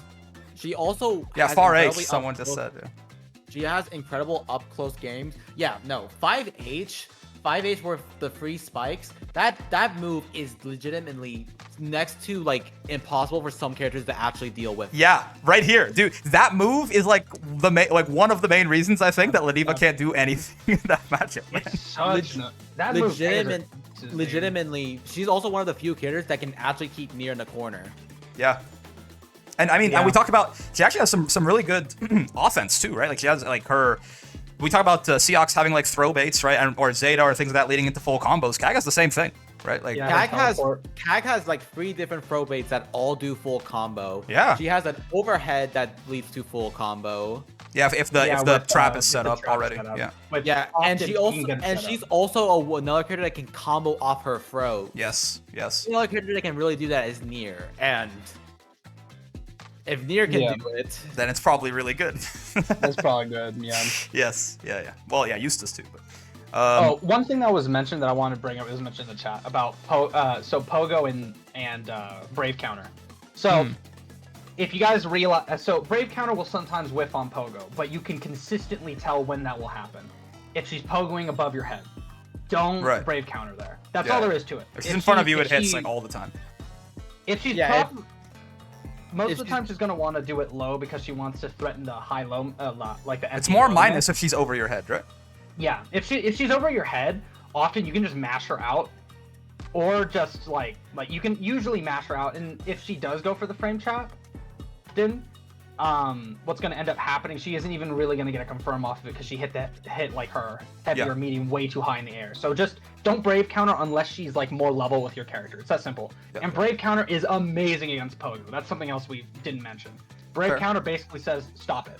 Guaranteed hard knockdown, basically. It's just some people when they sometimes Brave Counter and then it completely whiffs, makes them think that Pogo just always beats Brave Counter when it's only in a specific situation that's actually worse for Zeta. Yeah, she doesn't want to be up there usually. Okay, so yeah, I think we got our S tier nailed down. I think I'm happy with this ordering and the characters who are there. Now this is okay. So this is what we were talking about before. This is where things get messy, right? It's now the battle royale. All right, so let's just again before we start, let's just try and figure out. So if Vera is like top of A+ or 1 or 2 or 3 in A+, right? What is the border? Who is the border between A and A+? Do you guys think? Oh. Right, that's the hardest part of this whole list. I feel like that's number 15 is going to be the wild one. Okay. Hear me out here. I have a suggestion. Maybe this is silly, but I have a suggestion. Grmnir as like the best A character or like the worst A+ character, basically. Definitely solid. Decent neutral, like pretty sometimes a pretty scary mix if he's got the seals up. Can get some pretty long combos and some high damage if he's got the seals, right? It's the problem is he has not good defense. Yeah, really bad defense. Like he's got but like and you know his neutral isn't like exceptional and his offense isn't like best in the game, but like they're both pretty good and then his defense is just really bad. So I feel like he could be like all the way at the bottom of A+ or all the way at the top of A, somewhere in that range. Feeling worst A+. There's also the fuzzy, the fuzzy overhead that he has in the corner. You have to that setup's. He does have some pretty scary mix. Yeah. His high-low mix is a bit in the corner. Is a bit too powerful to put him in the A tier. That's fair. Yeah, he's bottom of A+. I'd say. All right. Hold, let's just let's start filling out A+ potentially, and then go from there. This character. Actually, yeah, I was gonna do this, but actually it might be. It's hard. Djeeta's really clean. I could see Djeeta or Vera. Because here's another thing about Djeeta is that one of the things about. Oh yeah, no, we should actually fill out A+ before. Yeah, let's go. Let's see. Soriz. Soriz for sure. Yeah, but I was thinking who else is in here. Is Charlotta A+? Do you guys think? I think she's actually lower to A. I'd say she'd go to A. Really? Yeah. Interesting. Okay. She's got some good stuff, but she has a very simple game plan. Okay. I think 2B is definitely here somewhere. Yeah. A+. I feel like Narmaya is probably also here. I think Gran is probably also here. I think Narmaya might actually go to A. Lowain Are you sure? Needs to fall in A+. I think so as well. The biggest thing that Narmaya has is the U teleport. However, more knowledge that I've gained from talking with Coco and such, it's actually you can close heavy it on reaction and get a counter hit every time. Interesting. Yeah. Narmaya's biggest grace trick to fame is a knowledge check that can get close heavied on reaction. I close L it a lot of the time, but I guess I didn't realize you could close heavy it. Damn. Yeah. You know, I saw Coco do that to like Katang like 2 times in a row, and I was like, oh yeah, no, that's close heavy on reaction. Well, damn. Yeah, maybe not Ladiva heavy, but a lot of characters. Yeah, fair enough. Yeah, Ladiva's heavy's like what 18 frame startup or something. Let's see who else. Who else could be? Lowain. First, okay, we got. So we'll talk about. What? Are you sure? Yeah. Well, there's a reason why there was a surprisingly the main thing with Lowain is that I'm gonna do this for now, and I'm gonna be convinced. Maybe we'll ignore the supers because the supers aren't why he's good. Right. Those are a knowledge check. Straight knowledge check. I mean, still, you need to practice though. Yeah, Here's and the thing that human people pyramid don't is actually realize. kind of a tough, like, even if you know what to do against human pyramid, for example, it could still be tough. Here's the thing people don't realize. Lowain actually has really good U specials. Very good. The game plan that higher level Lowains abuse is using food to get back above 50 and just spending the mirror with those unique specials and completely control the neutral from there. And then he has reasonably strong offense because of the bro fam. Like it isn't fake. Like you can practice it. All right, hold on a second. We got an invader. Oh, we got an invader. Yeah, Owain. Yeah, he wants to. He you know what? He did well enough in the tournament yesterday. I think he's earned the right to speak on his boy here. Owain, what's up? What's going on? What's up? I see you're talking about my boy, so I had to come in and give No, that's my fair. That's fair. opinions. I think, I definitely agree with, I think it was Lazy Ruin that said it. His use skills are really good. That's one thing that I need to utilize more. Wheel is really good. You can punish so many. Disgusting button. The Junkrat button? Disgusting. Yeah, you can just punish so many projectiles with it. Anyone doing too many committal buttons. It has saved me from people's attacks because they'll absorb like projectile hits. So I've had people throw U fireballs at my wheel when I have no HP, and the boys just eat that. Like the complete thing, like from like Gran or Djeeta using their like ultimate fireball, and I was like, oh, I just live. It's like it's really good. And Lowain's main thing as well is like people think he's a gimmick character, and he has gimmicks, but people don't respect him, and then they get opened up by him like really hard. Like when he summons like EX boys, people getting hit by like Catalaser, people getting caught midair by missiles, because if you get caught midair by missiles, you're in block stun in the air, and then all his attacks are Unblockable.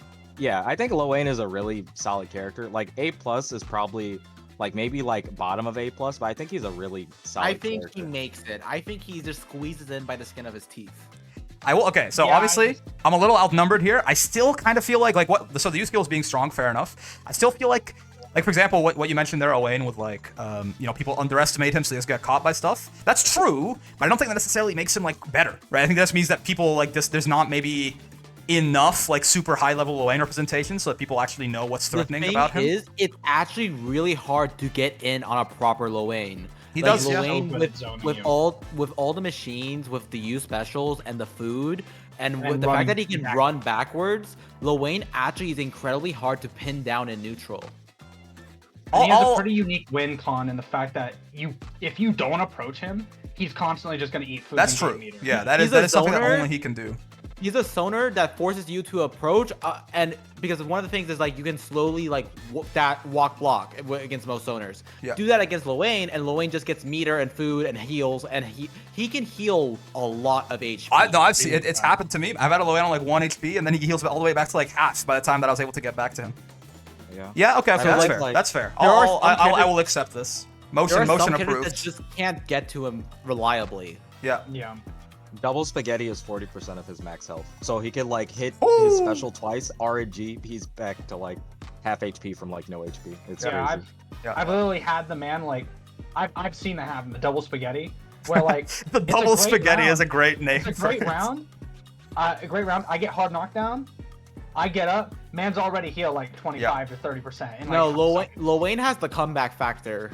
Now, fair enough. I'll what's the word here? He also has a parry, acquiesce. That's the word. Which, first off, parry beats safe jump, so that's a huge thing to not worry about on offense.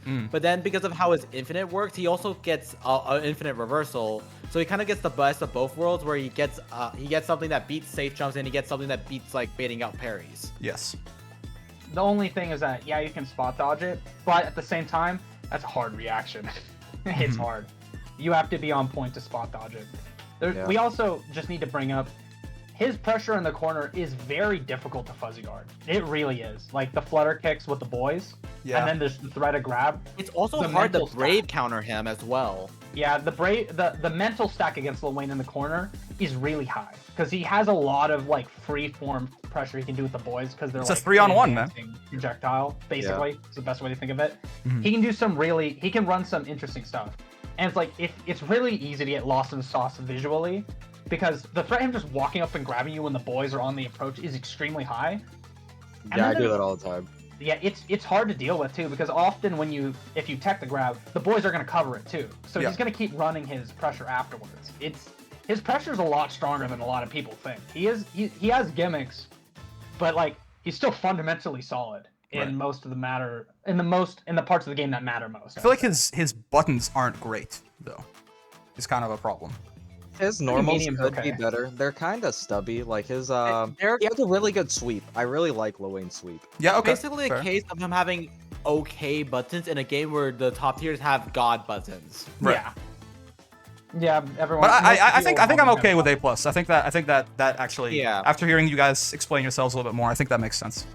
All right, that's all I have to add. Fair enough. No, yeah. Don't worry. You gotta speak on your boy. Me and Blast knew. Don't worry, me and Blast knew. Right. We had to teach the Ladiva a bit. Listen, I've been convinced. I think I've been convinced.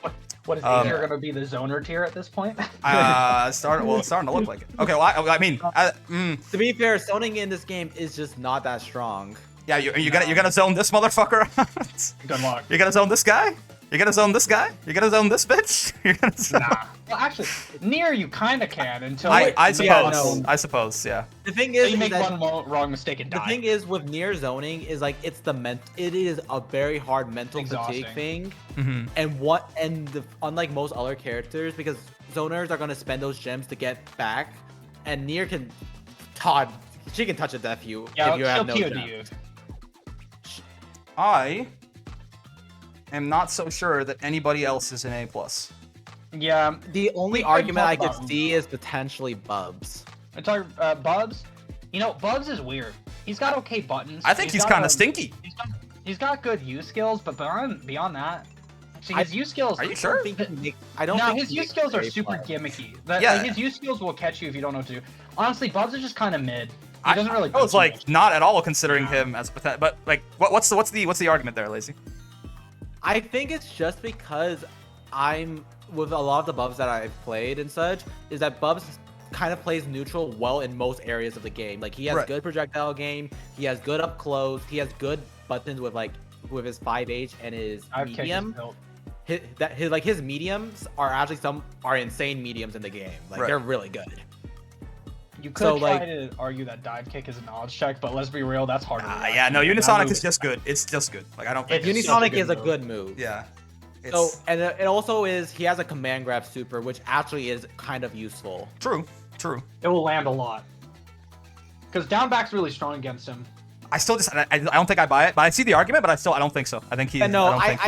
I'm seeing some stuff, but like it is a bit stuff where he's a bit too gimmicky at the moment. He doesn't have enough. And they really nerfed a lot of his Oki from Vanilla with teleport. It's a lot harder to get it now, and it's a lot less plus because of heavy specials not granting hard knockdowns like they used to, and also just the nature of like 6XL and the game and all that. It's just way hard for him to establish his game. I'm very curious what Blast is gonna think of Uno. Yeah. So okay. Well, I think so. We're gonna talk about all the characters in more detail now, but I think this is probably what it kind of looks like. But let's just move up to A+ for a second here because we're not done yet. Let's decide the order there. So Vera we talked about. I think on second thought now, I think Djeeta might overtake Vera. I think I'm okay with. I think they're both pretty strong. I'm okay with either of these, honestly. Djeeta. The thing with her is that like she got great buttons. Her walk speed is surprisingly good. 6'1", 214H that Rekka, the wall carry on it. Oh my lord. True. She has good corner carry. You want to argue for Most Djeeta? I think we're with you, Luca. I think we all think that Djeeta, I think, is probably top of A+ here. Yeah. Djeeta is also one of the characters that can boast about having an advantageous matchup against Nier. Yeah, that's a good factor. She just her heavy fireball does really well against Nier. Mm-hmm. It's also just Djeeta can apply pressure at 5H range. With the usage of Fireball and 5H and 6XL and her Rekkas, she can apply pressure at a range that most characters can't really do. And because of her Rekka, she gets good reward off it. Because the fact of the matter is, if she's doing that mid-screen or if she's doing that in the corner at mid-screen, at mid-range corner, she still gets full combo and super and all that. I also feel like Djeeta is one of the scariest characters to get shimmied by in this game, because if you get shimmied Rekka, you are removed from the map. She has good shimmy. She has actually really good shimmy. Because her move speed and just the way she runs her offense, you're gonna get caught grabbing when she walks back a couple times. It's gonna happen.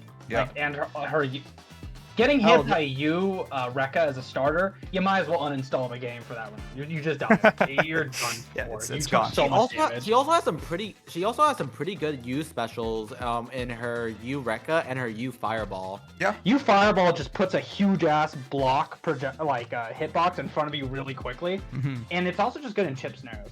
Yeah, no, I remember when fighting against Hava and I'm starting getting low on HP. Hava starts belting that out. You can also belt out that U special in the middle of your Djeeta pressure. Right. And still continue your pressure. So it's legitimately just adding extra chip or adding an extra situation where you don't want the opponent to mash.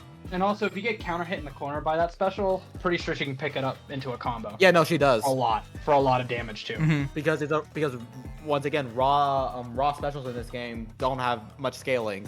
Yeah, so she can just do like raw fireball straight into. She can probably do raw fireball, and I believe it goes straight into you, Rekka, and then she can continue the combo somehow after. Yeah, I think Djeeta being top of A+ is fine. Vera being kind of nearby. I think Soriz is also he might actually be here. I think he's really, really good. I think people are sleeping on Soriz a bit, but Soriz is insane. I don't think I've seen a man who just powers through neutral as much as he does. Yeah, and he can really enforce plus frames really hard. He's got tons of plus frames. He's got pretty good offense. He's got some pretty. His defense is actually surprisingly all right. Despite not having a mirrorless DP, is kind of like his buffs up state where he buffs himself up. Yeah. Kind of works. He can call out some moves with the armor for sure, and there are some things. Sometimes the Soriz can just kind of get out of jail for free with that. It calls out 6XL, which is huge. Yes, yeah. I feel like it obviously has so many plus frames, so his pressure is just going to kind of be just trying to get you to mash on things. He also has advantage by having a 5L that hits low.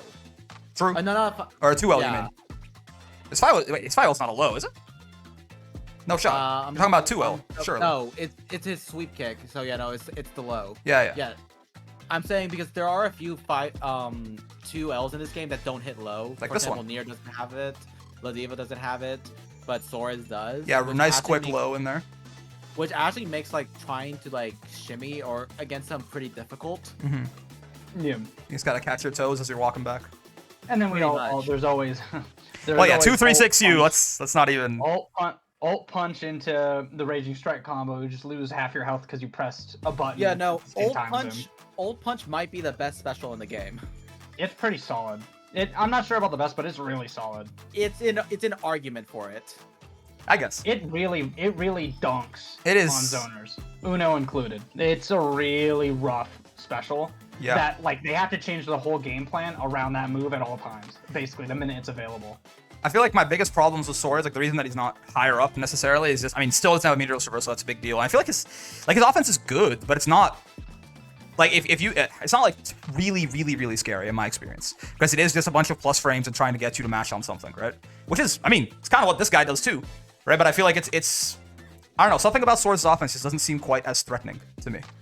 Especially once he does the EX, he does the Aura into the Volcano Explosion Punch there. I don't know what any of the moves are called, but those two orange specials that are guaranteed plus frames. After that, I find a lot of Soriz's pressure starts to, he's almost taking a risk on his own offense by continuing his turn at that point. Yeah, that's kind of why he kind of peters out around here. Yeah. Like for the first 5 seconds of his pressure, he's very explosive and it's very difficult to deal with. But if you can weather the storm, he kind of starts running out of steam. Mm-hmm. Okay, so this is a weird character because it's just obviously the newest character, but also the most complicated character probably in some ways. Polarizing. Here's the thing, right? I actually think if this character is like the reason this character is down here, the whole oh my gosh, she doesn't have a 6, it doesn't matter at all. No one gives a goddamn hell that she doesn't have. She like they gave her more than enough to make up for her potential neutral weakness there and not having a 6/6L. Right, this character's neutral controls. There are, like so many characters just can't play neutral against this character at all. I feel like, but no, he actually crushes some. There are some characters in this game that cannot play the game against her. But I actually think that, believe it or not, I think this character.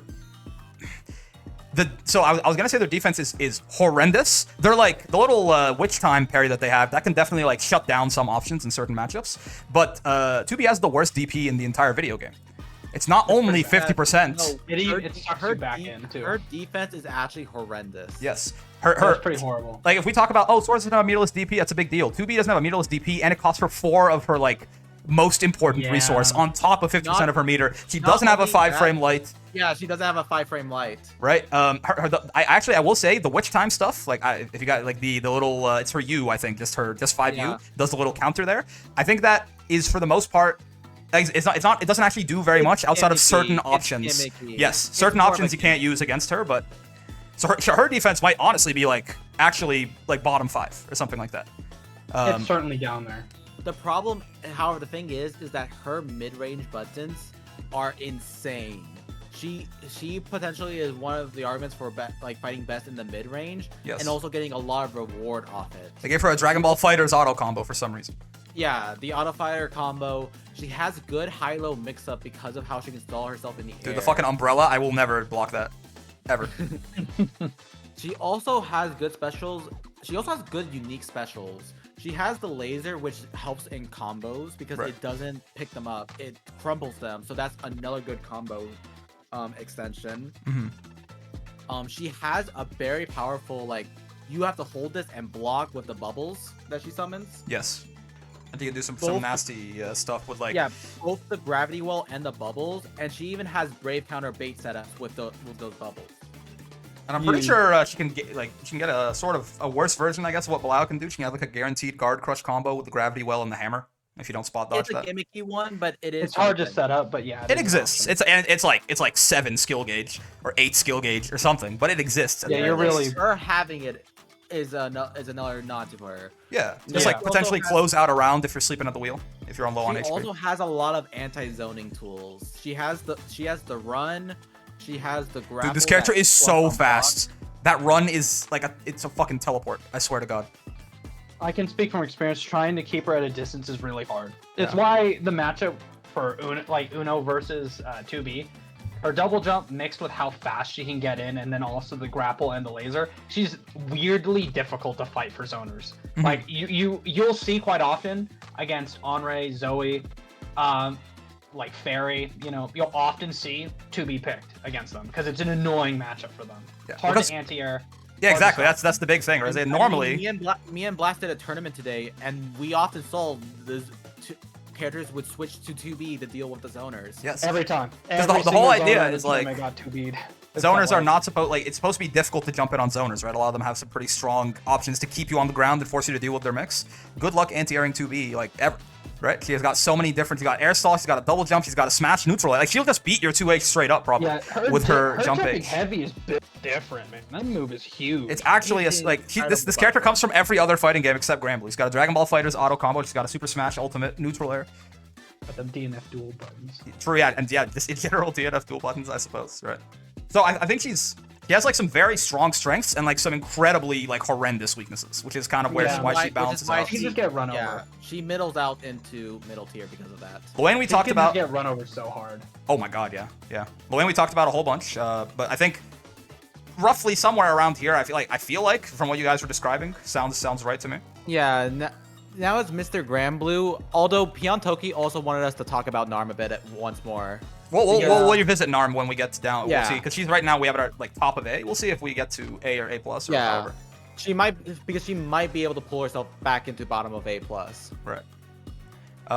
Yeah. Gran, yeah, I mean, Gran, I mean, I will say, right? So we talked about he's the only other character with a plus on block 2M, right? That basically defines his pressure a lot. He's like the opposite of Lowain, I think. Like, where you guys talking about, like, oh, Lowain has like so many of these awesome special moves, but then his like buttons are a little bit.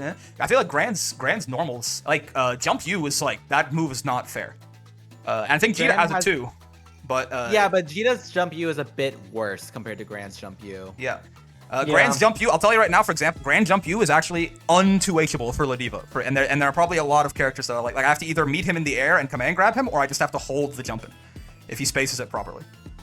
Damn, that's good. I didn't know it was that good against the Ladiva. button. I like straight. If he does the jump from the right spot, I cannot do it. It'll counter hit my 2H or my 2H-less whiff every single time without fail. The button is absurd. Honestly, the main reason why Djeeta is better than Gran is because Djeeta has the better fireball, and her Rekka is better than Gran's boot. Yes, yeah. Basically, a lot of the things that are strong about Djeeta are strong about Gran too. But yes, boot is worse than Rekka for the most part. Gran has weaker specials. Yeah, it really comes down to that. And 2M doesn't quite make up for it. It's a good move though. Gran's 2M almost defines his pressure a lot of time. You'll just see 2M. Gran also has the unique charge up move. Djeeta's is not really usable, but Gran's is. Yeah. It's actually really good for its pressure.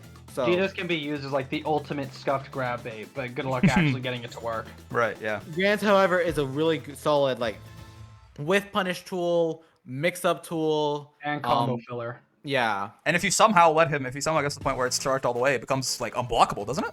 It's an unblockable. Yeah, but that's probably not very common, but still. Fun fact, Djeeta's gets invulnerability for like 20 frames if it gets fully charged. Huh. You won't see that though. I don't think I've ever seen a Djeeta use the move. I've seen Grans use the I don't think I've ever seen a Djeeta use that move. Yeah, they it only also really has a they combo really route. It's only not worth use, it. Yeah, they only really use it for like filler. Yeah.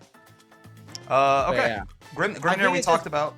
Oh, sorry. Go ahead. Yeah, You have something more to say about Grim? Oh, I was gonna say, Gran is kind of just reiterating. Gran has a few better normals than Djeeta, but his specials are significantly worse compared to Djeeta's, which is why he's kind of there. Like Yeah, he's he just, basically has a good enough kit to justify his A+ appearance, but his specials kind of hold him back. He just does everything a little worse than her. Well, Yeah. he hits really hard. Yeah, we have like he does a hit hard. true. Gran does do a lot of damage. So I mean, I think U boots hit conversions do less damage than U Rekka hit conversions too, don't they? So even in like her best case scenario, I think Djeeta might still outdamage him, but I can't say that one for sure. It would kind of be like a descending staircase of like Shotos who do everything decently well, but then it just slowly gets worse, you know, with like Siegfried, Belial, Djeeta, Gran. Just slightly better Shotos. Yes, So exactly. okay, so Grmnir now we talked about. Yeah. This I'm gonna tell you some of the contentious stuff- apparently. Yeah, I'm gonna tell you some of the stuff that Piantoki told me. Okay. So Piantoki, who's a Narmaya master, Yes. he told me that Kagura 2M is actually plus. It is. It's +2. Hold on a minute. We forgot about that. Maybe it's not Oh plus shit! two. No, you're right. Because I've It been. is plus. Yeah, I do get my ass beat mashing on that thing all the time. Plus It one or looks two. like it shouldn't be. So that actually helps her out a lot in her pressure. Listen, Toki, Because I was with you by the way. I said Narmaya should be up here earlier. Okay, so I just wanna be Yeah. on the To be- council here. To be fair, I did forget about the 2M plus. Mhm. But I do agree Yeah. that Narmaya does have quite a few problems. But I did kind of not be completely generous with her.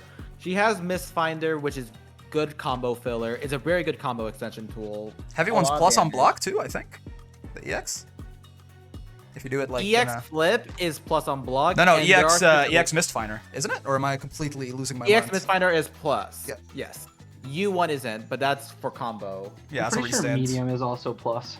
Medium is plus, but that's a delayed one. Yeah, it goes real Yeah, slow. it's the exact same thing as Uno's. Works the Yeah. exact same way. And also, Narmaya's EX flip can also be plus, and depending on positioning, can also bait Brave counters.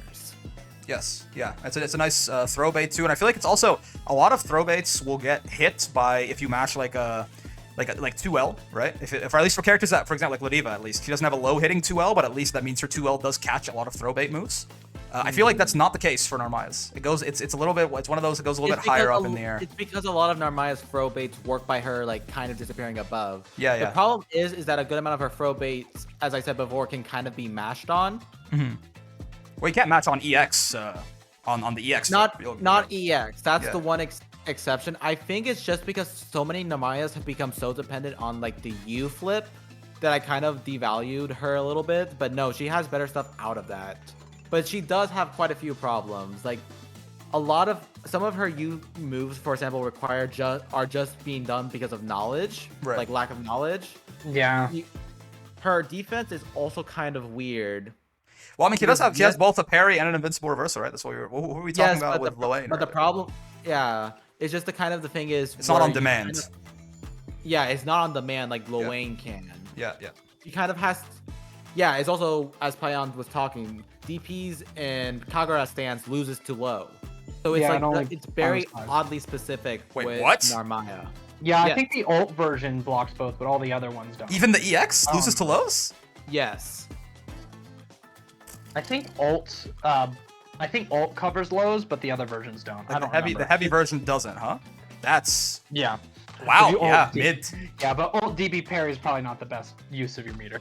Interesting. Okay, well, I So also that's- feel like the existence of the guard button does hurt this character a little bit. I feel like Lance is all like Lance is mostly like he's got high-low mix, and technically there's some left-right in there too, but like he's blowing you up, he's blowing your brain up so much with everything that he's doing that doesn't really matter.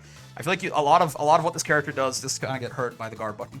Exactly. Which is kind of why I put her down in A tier, but Peon did have some good arguments. The 2M being plus. See, I was kind like of 2M being sure. plus. I'm Narmaya's strongest soldier, but then like the parry fucking loses to lows. Yeah. Are you kidding me? This is what I meant, where she's kind of in a weird position. I feel like Narmaya actually might be our perfect middle ground. Because there's also the fact that, like, in neutral, I forget the name of the stances, but the pink one, it's got some good buttons reach-wise for neutral. In blue, when she's in Kagura, or the blue stance, her neutral becomes a lot less good. The buttons But her for offense reach is on them. better. Yeah, Her yeah. offense is better. That's where her So- 2M is plus. Basically, the way like most Narmaya will run pressure, especially you see high-low one, is she's going to swap stances on almost every singular move you block. So like when she hits 2M, whether in like Kagura, she's gonna swap stances probably, and then that's how she can generally. Okay, Genjin is pink. Gotcha. Genji. Yeah. Pink I is need Genji, healing. And Kagura is blue. Yes. Yeah.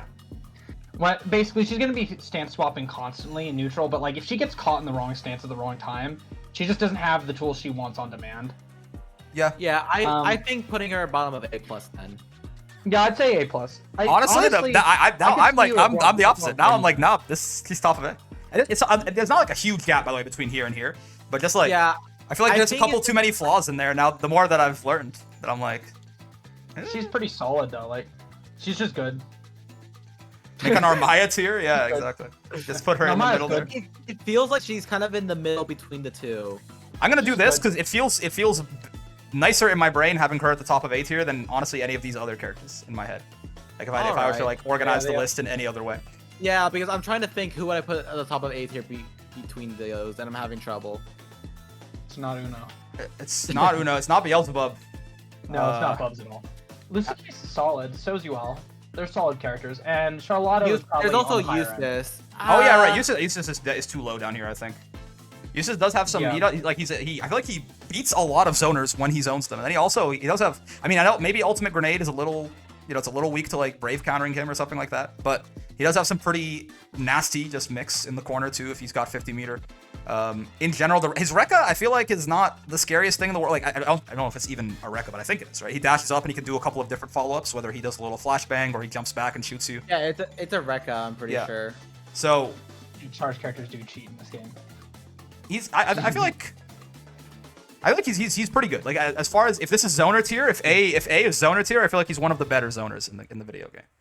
Yeah. Because he's actually got decent up close pressure too. He's also an has pretty good- anti-zoner. Mm-hmm. He's got good tools to deal with zoners, and he can zone if he wants to. But a lot of his game plan actually is more so just like strike throw mix with grenade point blank. Yeah, he wants to put a grenade get in on a lot you. of the time. Yeah. Like he I can don't play get it far anymore. distance, but he's also got some pretty scary mix up close. Yeah. So I feel like he's definitely not like all the way down there or anything. Someone mentioned, and it's kind of true. It's similar-ish to Anre. The difference is that he leans towards more wanting to be close. Uno's got good pressure and like all that. He wants to lean being a little farther back. They kind of just, but they're a similar idea there. Yeah. I think once again we're gonna probably go with the idea of like we try to work off either bottom or top here and kind of work on the edges. Because I don't know how I feel about Yuel being number 2 of the A tiers. Yeah, I don't know. She's the mid. And just like who like, this is where it gets messy, right? Because I'm like, who is? I think Katalina might be the worst of the group. I think that's I think we had that idea going in, and I think that's probably right-ish. Like I'm okay. Ferry should be on the lower end. I think of like the pure zoners, Metera is the best, but I'd say Uno's a little bit more well-rounded than her, but she does zone. Like no one can zone like she can. That's just straight up. So she does. She has actual legitimate disjoints. Uno's defense is like surprisingly solid because he's one of the few zoners that actually has a meterless reversal and a good one at that. And being a counter beats safe jumps. Can also be used in a combo route, but I feel like Bubs needs to go. Yeah, I feel like Bubs needs to go down a bit. I'm with you. Not below Metera. You don't think so? No, I don't know. I think Bubs has too many tools also, to deal with zoners. He also has the fuzzy. He also has a fuzzy setup, like a fuzzy overhead. Bubs also, I forgot to mention, has like instant overhead mix. Yeah. So. Yeah, he's one of the few characters that can actually run I think that puts him above Zooey as well. Yeah, I mean, Zooey right now is just like I haven't moved her around. I just kind of placed her there. I have no idea where this character goes. It's just, she's like, I don't know. Zooey is strange to me. I can never. Zooey's odd. Okay, hold on. Let's. So I think, let's work top down. I think it'll be a little easier. So who is the second best character in A tier? So if we're saying Narmaya is top of A, right? Maybe it should be bottom of A plus, but at the end of the day, it's not that big of a deal. I feel like Lucillus is good, but I also honestly, it's probably between Lucillus or Eustace. Yeah. I'm okay with this because Eustace again I think has a lot of stuff that's pretty strong. Because the big thing with Lucillus is that Lucillus has some of the best normals in the game. Oh, like, dude, like his his far L is already nuts. Is it the biggest far? No, probably not. Well, at least it's the biggest 5-frame far L in the game, maybe. It is 5-frame. Yeah, right? Jesus kick. The 5M is Jesus kick, of course. Yeah, it's like a sword normal. 5L is also obscenely long range. Yes. He also has a low that's actually a low, which helps in his. A 2L, you mean? That's a low. Yeah. I think Lucillus is pretty solid. His specials are also incredibly powerful. It's just the problem is that in the very early stages of the game, he just can't use them that much. Oh, it's 6-frame. Yeah. It's Lucillus' far late. Okay, that'd be good to know. Yeah. I mean, the cooldowns definitely hurts, and I feel like. Is it wild to me? 6 frames is insane. A Farlight that covers that much, being a 6-framer, is insane. True. But if it was, I thought it was 5 frames for a second, which makes it even crazy. It's up there. Yeah, it's although like he does suffer with bad defense, especially since his cooldowns are really long in the very early stages of the game. No meterless reversal, of course. Also, he does, however, have a 5-frame light. In 2L? Yeah. Not in 2L, but in his 5L. In close L. Yeah, I see. His 5L is 5 frames, which actually is nice. And since he has really good normals, he can kind of deal with actual like defense just without the DP. He does have the problem that he needs meter. Right. And I also like obviously there's some interesting mix he can do there with his fireball. He can do sort of the similar things we were just talking about with Mistfinder for Narmaya. Right? He's got the slower one that's plus on block, or the one where it's minus afterwards, but there's a little bit of a reaction check there. It's also hard to zone him out because he has teleport. Teleport's a good tool to. So teleport's odd. Iscariot feels gimmicky to me. Teleport is an answer to zoner stuff, but, and this is why I don't mind the matchup, is if he teleports and you didn't do anything, which a lot of the time will happen, you can just cleanly, easily beat it. Like, it's very reactable, all of the versions, because 2H will beat just about anything. Well, there is a bit of a mix there, I suppose. If you're going to be 2Hing it, if he does the one where he doesn't go up in the air, whether it's medium or ultimate, right? He will bonk you for that, right? Yeah, but like, there's no risk unless you're in the corner. You can eat that anywhere but the corner. True, yeah. Outside of the corner, it's literally just a full gimmick. I think, yeah, honestly, even I feel like sometimes it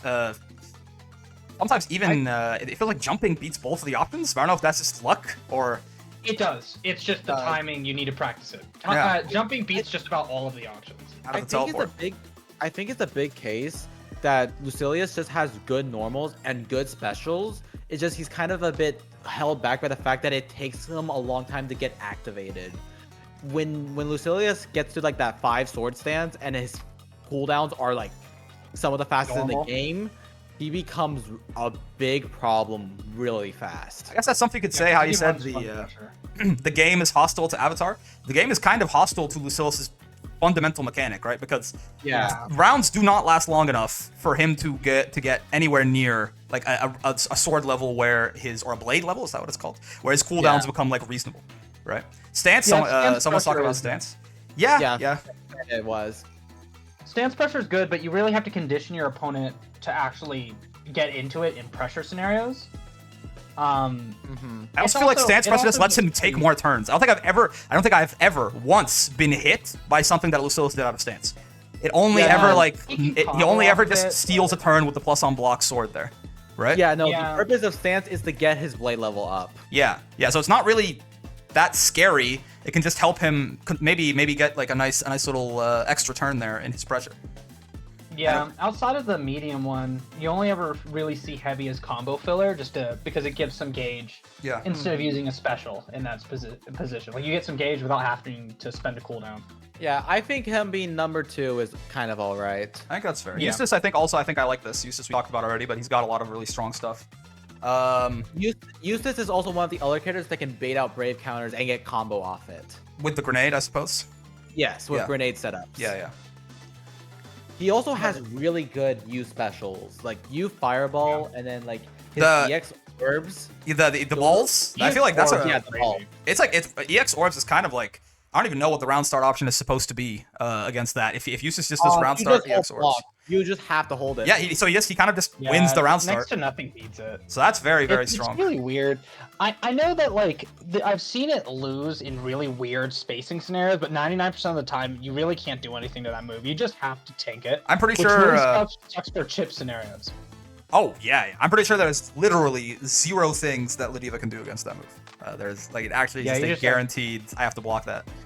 Sit there and eat those balls. You ain't doing nothing. Which is nice round start, right? Because it lets him, he can then go off and do his other shenanigans. If he's gonna zone you or if he wants to run on you, it gives him a chance to run. He gets the first turn, right? A lot of the time, or at least it's not like as egregious as like this, right? Because it's not like long lasting enough that he can just straight up run all the way into your face and then start running mix from there.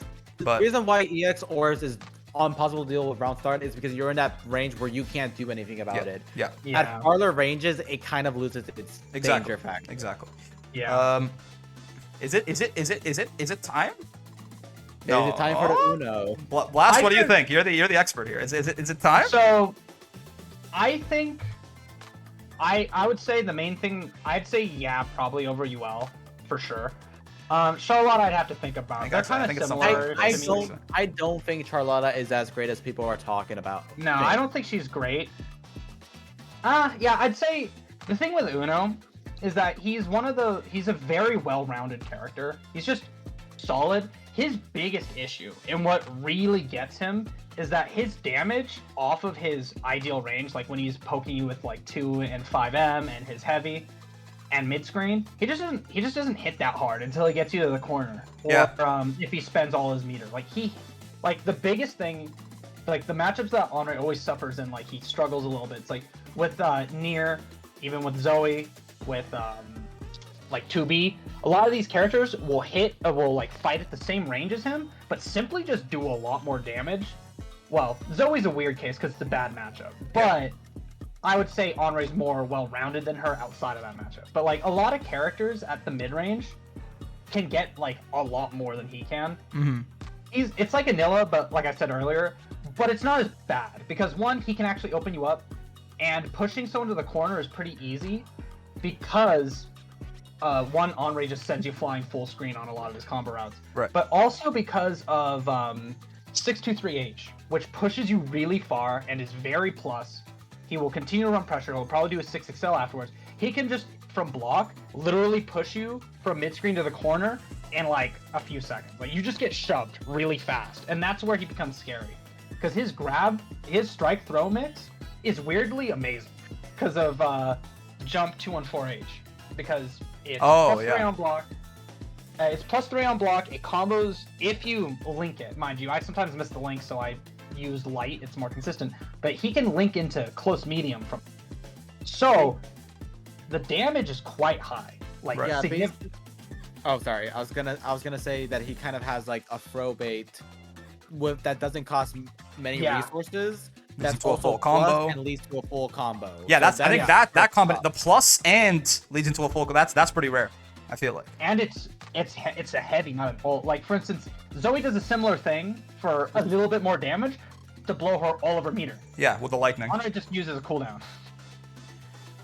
And a cooldown that comes back very fast, mind you. His 214H comes back pretty quickly. Usually, if you blocked it, if I run pressure, by the time the pressure's over, like after that block string, I already have it back. So I can just run up and do it again, and it loops itself. It's really good. Oh, I think I'm okay with Mr. Pringles making his way up here now. Yeah, I think he's. I like. Don't get me wrong. Anre is definitely like he is a mid tier. Like he's here in A. But a lot of people like throw him in the bottom 5 conversation. I think it's just he's extraordinarily underrepresented, as you would expect. Yeah. He's as underrepresented as Percy. Like they fight for who has less players constantly. It's just his. I think is more aesthetic than power. Nobody wants to play the Pringles, man. They don't want the short Pringles. It's a shame because they gave him like maybe the best theme in the entire video game, and you never hear it. He has a good theme. People would rather play the person that shares the same voice actor as Gilgamesh than the Pringles man. I mean, this is like you know, people have made AO3 about this individual surely, right? Like this is a popular. You character. did not have to bring up the AO3 into this. Listen, it's not my scene, but I'm friends with a lot of people who it is their scene, so I'm familiar. Okay, so I'm happy with this spot for Anre. He's like pretty mid of the mid tiers. He's just middle of the road. Smack dab in the middle. Here's my potential problem with Charlotta, right? Because we talk about how maybe Charlotta is not as strong as you might immediately think. I feel like we talk about who was it we said down backing is really, really good against them.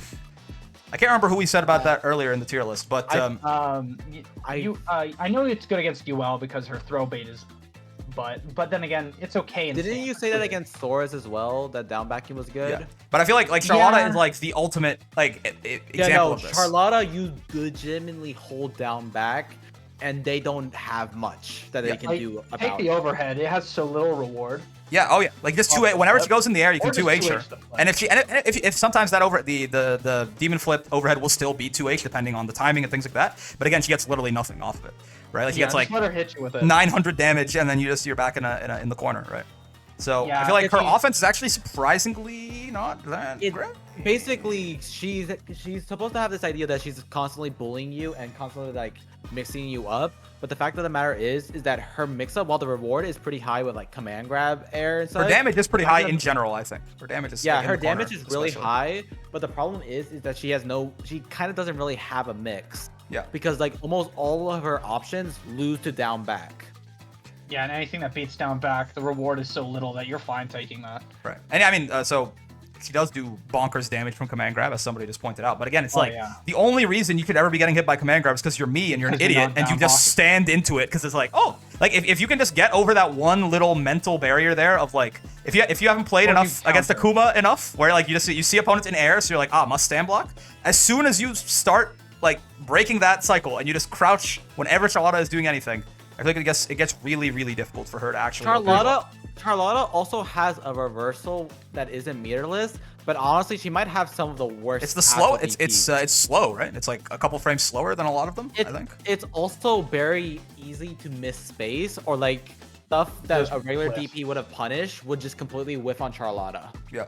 Yeah, I will say there is one use for EX a heavy flip that is kind of niche, but it does come up. Is specifically it's solid against a lot of counters. And what I mean by that is, if the player went to go counter right when she started the jump, she can just grab you out of it. Yes, And that is one scenario where it's good. It is but basically command grabs that being doesn't good matter against against Ferry, right?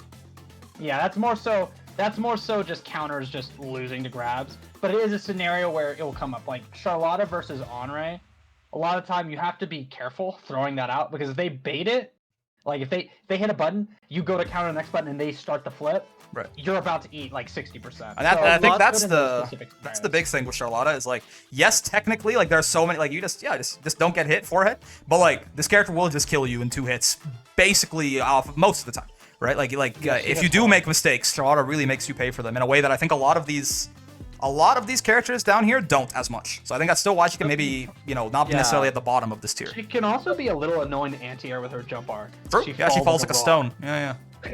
It's just the problem is that her offense is just too obvious and it loses too much to a single option. Yeah. So like her mental stack on you isn't that high. Yes. And there's also the case where her normals are stubby, and if you can stuff Blanca Ball, she really can't approach you. At all. I mean, she's kind of just gets stuck there unless she wants to keep jumping. And then it's not like, can she air stall? She cannot air stall. Yeah, then she drops fast, but once she's in the air, she's committed. That's a big deal. Doesn't she actually has her air Blanca Ball that can do? I mean, I guess it's more of a throw bait thing than an air stall thing. But that can still. I don't remember. I could have sworn she. Am I forgetting? Am I inventing a move? I have never seen a Charlotta air stall if they have already jumped. Yeah, I don't think it's air stall day. I think it's just a throw bait option is what it is. I might be inventing the move in my head. Does Charlotta not have like a Zooey style downward diagonal aerial special? I don't think she does. Am I inventing a move for Charlotta in my head to try and move her up the tier list? Are you thinking of VP? No, I don't think so. Maybe? Okay, well, because never VP, mind. She spins. Yeah. It's just Blanca?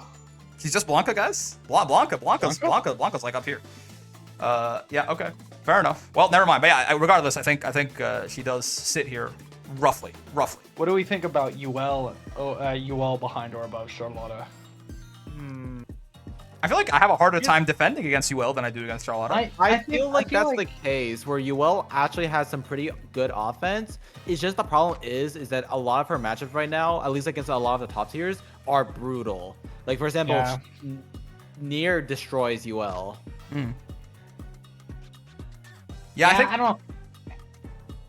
If only Wanda would up UL a ton, is if her so you know how her air dive kick the one where she's she should, if it was actually plus enough on hit to combo, that would bump her up a lot because then her grab base would become significantly stronger. But that as it stands, unless she's like got you in corner with the stance, you're just not. I don't know. Down backing's just good against her too, because she's just waiting to try and frame trap you. Right. Because she's got great buttons for space and frame traps, but that's kind of all. Her offense literally relies almost entirely off that. Yeah. I mean, as soon as you stop hitting like mids into the stance, that also doesn't. It gets not necessarily. It's not really as scary anymore, right? There are shenanigans with her backflips. However, if you're good with your reaction such, you more often than not you can just heavy her out of her stuff. Yeah, there's a lot of times where she'll do the flip, and there's quite a few characters that can just chase after her with a either you can just after her 6XL, or you can just change. Some characters can just special her. Like Anre, if she just does it point blank in front of him, he just hits her in the face with a projectile. Yeah, it's like spear thrusts her in the face or something. Zeta just does 623U, and she dies. Oh yeah, and her low version, if you block, is grabbable. Yeah, I always forget to do that though. I thought if it's spaced, can't it be safe?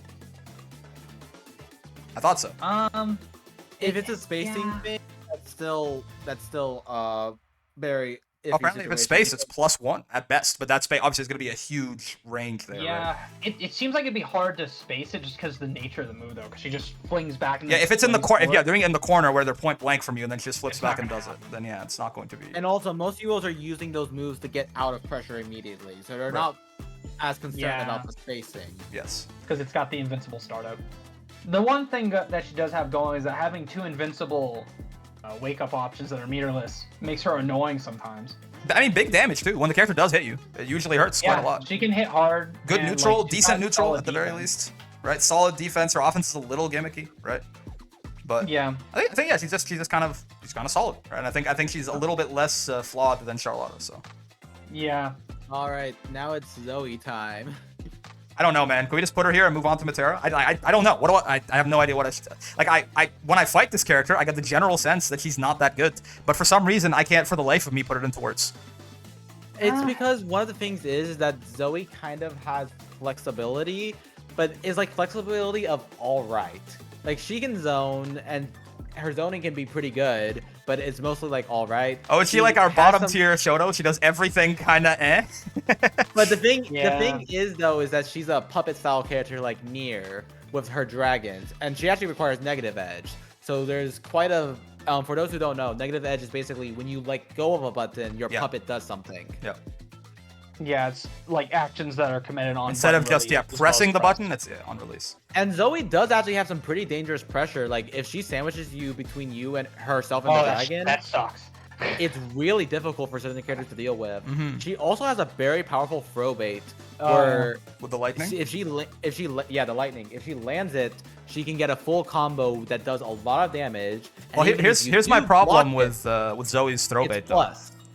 Her legs are dangling so low there that if you're teching with like 5L, like you should be. Yeah, it loses to delayed tech. Right, unless you're teching with the throw button, which is like, don't do that.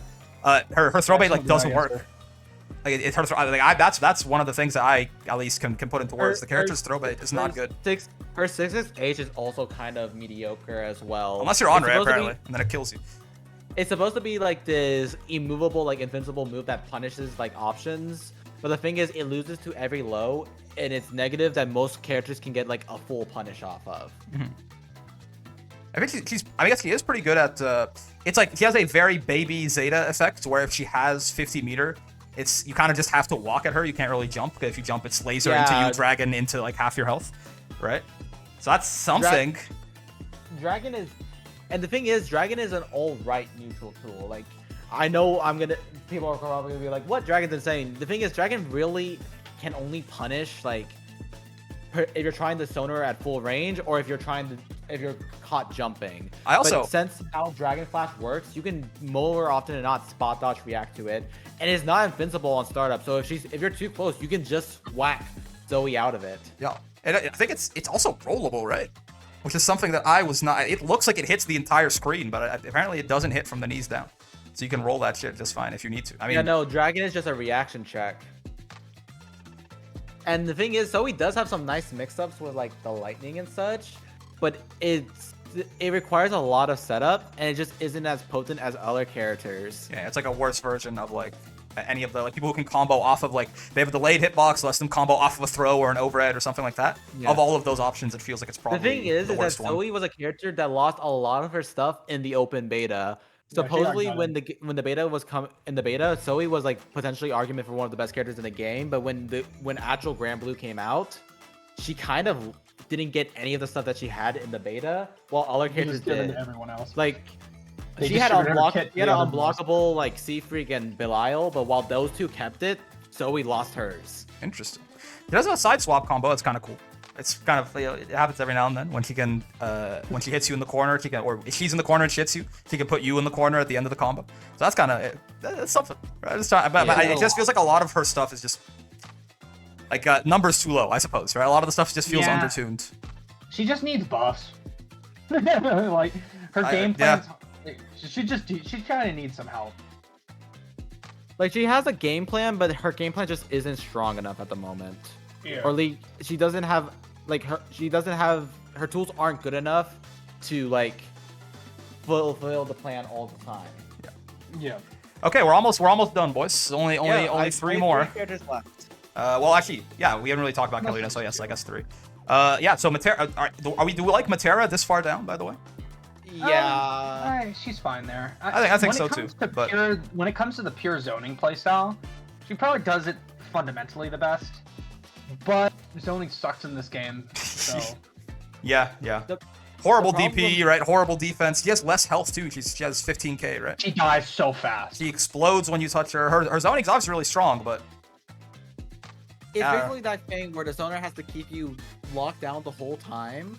But this game, it's very hard to do that to a lot of characters. Yeah. Yeah. Ferry suffers from the same thing. I just think Metera does it a little better than her. The fact that thing Ladiva is can that- actually get in on these characters occasionally means that, like, again, there's like, you're zoning out this motherfucker, you're zoning out this motherfucker. No, you're not. You are absolutely not. Even Nier, who's supposed to struggle with zoning, can still get in reliably. Yeah. Yeah, she's a zoner. She's like we said, Metera is probably the best at keeping you at distance. It's just not It's just that that hard to nobody, get in. the best is not very good. Nobody can zone very well. Brian Like, reading all Anre- that. Like Anre does it okay, but you'll notice in every set that's played, the zoning portion of it lasts a few seconds. Usually you'll get in after maybe getting nicked once. Yeah. And then at that point, Anre and you were just scrapping at the mid-range, which is actually what Anre is as a character. And that's why I'd say he's better than the others, because he's not a zoner. He's more mid-range pseudo-zoner. Yeah. Ferry, I feel Well, like is worse at the zoning than Metera, but just has, I mean, she does have slightly scarier offense, right? If she does the The GG thing is, stuff though, into... the thing is, Ferry has better offense. yes, absolutely, than Metera. But the problem, once again, is like her zoning is actually significantly worse than Metera's. Yes, and her offense isn't like, it's not like her offense is crazy, it's just better than Metera's. Right, and she's still her still a really bad DP, still low health, still horrible defense. Her U specials aren't good either. Metera actually has some pretty scary U specials. She has the U one, which is like a very fast fireball that's really hard to react to. Right. She also has the U butterfly, which is a move I probably should have talked a bit more about. That move generates so much pressure. Yeah. True. Because legitimately, it's a butterfly that legitimately just sticks on you and no matter where you move, it will follow you until you hit Metera. I feel like And if you get hit by like the effect of it, you go into a crumple state. Oh, that sucks. I don't think I So knew. Damn. legitimately, Metera gets a full combo. Senpai Spire has hit me with that quite a few times. It's a very difficult move to deal with at times. You know how like we talked about Ladiva is all offense, no neutral, no defense? Metera is all neutral, no offense, no defense. And that's better. Yeah, That's better than all offense, no neutral, right? But it's still like having being that bad at two different parts of the game. She can do big damage. She can hit you kind of hard, yeah, but like No, she hits hard, but the thing is because in order to hit hard, she has to get close to you. Yes. Which kind of is You kinda antithesis want to her her there. game plan. Yeah, you want her there often. And like, there's a lot of the quote-unquote high-low mix that she does with the butterflies where she does her like special to launch at you and then like does like an epi low or high. You can fuzzy it pretty easily, honestly. It's also DPable. Yeah, if you want to spend your DP. In fact, that's why Metera has to play the range matchup against Nier the entire time. Yeah, I know I counter her out of that a lot with Anre. Like, basically, if she's ever nearby, I just hit her off me. It's not going to happen. That matchup is really cool. I'll talk about it sometime, but basically, it's just who shoots their shot first. It's like a like high noon. yeah, I was gonna say it's like a little duel there. Okay, so it's like she has a better gun though. Now it's You got Ferry.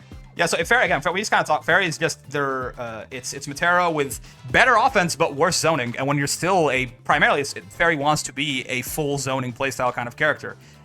You don't want to make that trade. So you don't want to have like significantly worse zoning for better offense because you still never want to be in somebody's face anyway. I feel The like. thing is that Ferry has really good set play. Yeah, it's only scary on knockdown. Yeah. It's good set play. She can't throw bait proper because dive kick is actually trash. Right. She only gets a combo on crouchers. So Approaching this character from the air is also pretty easy because her 2H is air blockable. I mean, she can DP you, sure, but like It's the only 2H that's air blockable as well, I think. yes, yeah, I think so. So like even her zoning is like a lot worse than Metera's, I think. I mean, You can honestly just jump against her repeatedly, and if she hits you like 4 times, but you get in once, you still probably win out in the damage. So it doesn't matter. Yeah, Keep sometimes she'll jumping. anti-air you with like a 5M or something into like the little grab whip, or it still does like 10% of your health. Obviously, you can crush her whip. That's obviously the big thing, right? So you can crush her whip like pretty easily. Compared to Metera, you can't exactly shoot her in the arrow and have her take damage. So I think she is like her JoJo stand stat hexagon, right? Is leaned more towards offense, but not enough. I think her stat distribution is just worse than Metera for the game plan that they're both trying to play, for all intents and Metera purposes. just does it a little better. But in the end, their game plan is kind of doomed to fail because of system mechanics. Katalina is what do you guys think? I mean, Lazy, I know you've been playing some Katalina. I mean, Katalina feels like it's kind of like The thing is that Katalina actually has some really good neutral and such. well, yeah, that's her thing. That is her. I think mostly her thing is neutral. The thing is, she also does pretty good damage with, because she's actually has like a corner to corner combo that requires meter and resources. And she actually has good damage in the corner as well. She has a plus on block fireball, and her parry stuff is actually pretty good. The problem is that some of the tools that she has, other characters just do better. Like her fireballs you cannot mix up the timing of any of her fireballs. Right. Djeeta, Gran. Yeah, I think this is the most apt, probably the most apt comparison, right? Is like why do we think that Katalina is so much worse than like Gran and Djeeta, for example? Because they have, at a glance you might be like, oh, it's almost the exact same moveset, right? They got a fireball, they got a meterless DP, they got some good buttons in neutral, right? So if you guys had to describe it, like what is so much? I mean, for example, one thing is you talk about Katalina needs like to dump all of her meter and resources to corner. You and Djeeta just spends like 25% meter and gets more damage in combo. Or just a cooldown with heavy. Yeah, or just depending on where you are, it could just be heavy Rekka, right? If you're like 80% of the way in the screen. There is one thing, however, is that Katalina does actually have some really amazing buttons. 2M, 5H, right, are both really good buttons that are excellent space control. She actually has a really good 5L as well. Yep. Like you can go for two 2Ls into 5L, and that's like a solid block string that not many people can react out of. And then you can go into 2M right there, and it can kind of catch a lot of people. You know, Catalina's so bizarre because I've talked about this before. It's like, on paper, she isn't too different from Djeeta and Gran. But when you play her, she feels so apt. Yeah, okay, you know how we talked about Gran is just... Sorry, I was gonna say, because sort of to your point, you're talking about how, like, when you're talking about Gran is just Zooey, or Gran is just Djeeta with worse normals, or worse specials, right? I feel like Katalina does all the same things that they do, but, I mean, her special moves I don't think are nearly as good as Djeeta's special moves. They're all and, like, worse. Her normals are, like, good, obviously, but her normals are not, like, that much better than, like, Gran and Djeeta's. Right? Like, actually, her 2M is a really good argument for being one of the best buttons in the game. 2M's amazing, but, like... I think we might need to pull Katalina a bit above Ferry and Metera. Seeing her above I can see that. I can see it. If she wants to be the 9th worst character in the game, that's totally fine by me. It's not really. I don't think there's a gigantic. Do we think she's worse than Zooey? Think so. Yeah. Zoe's offense is scarier. I feel like Katalina doesn't do anything, man. This character doesn't do anything. Like I'm not even so sure that I'm convinced with this. Like, cause. Okay. Know, let me hit you with a scenario, right? Let me hit you with a thought experiment, right?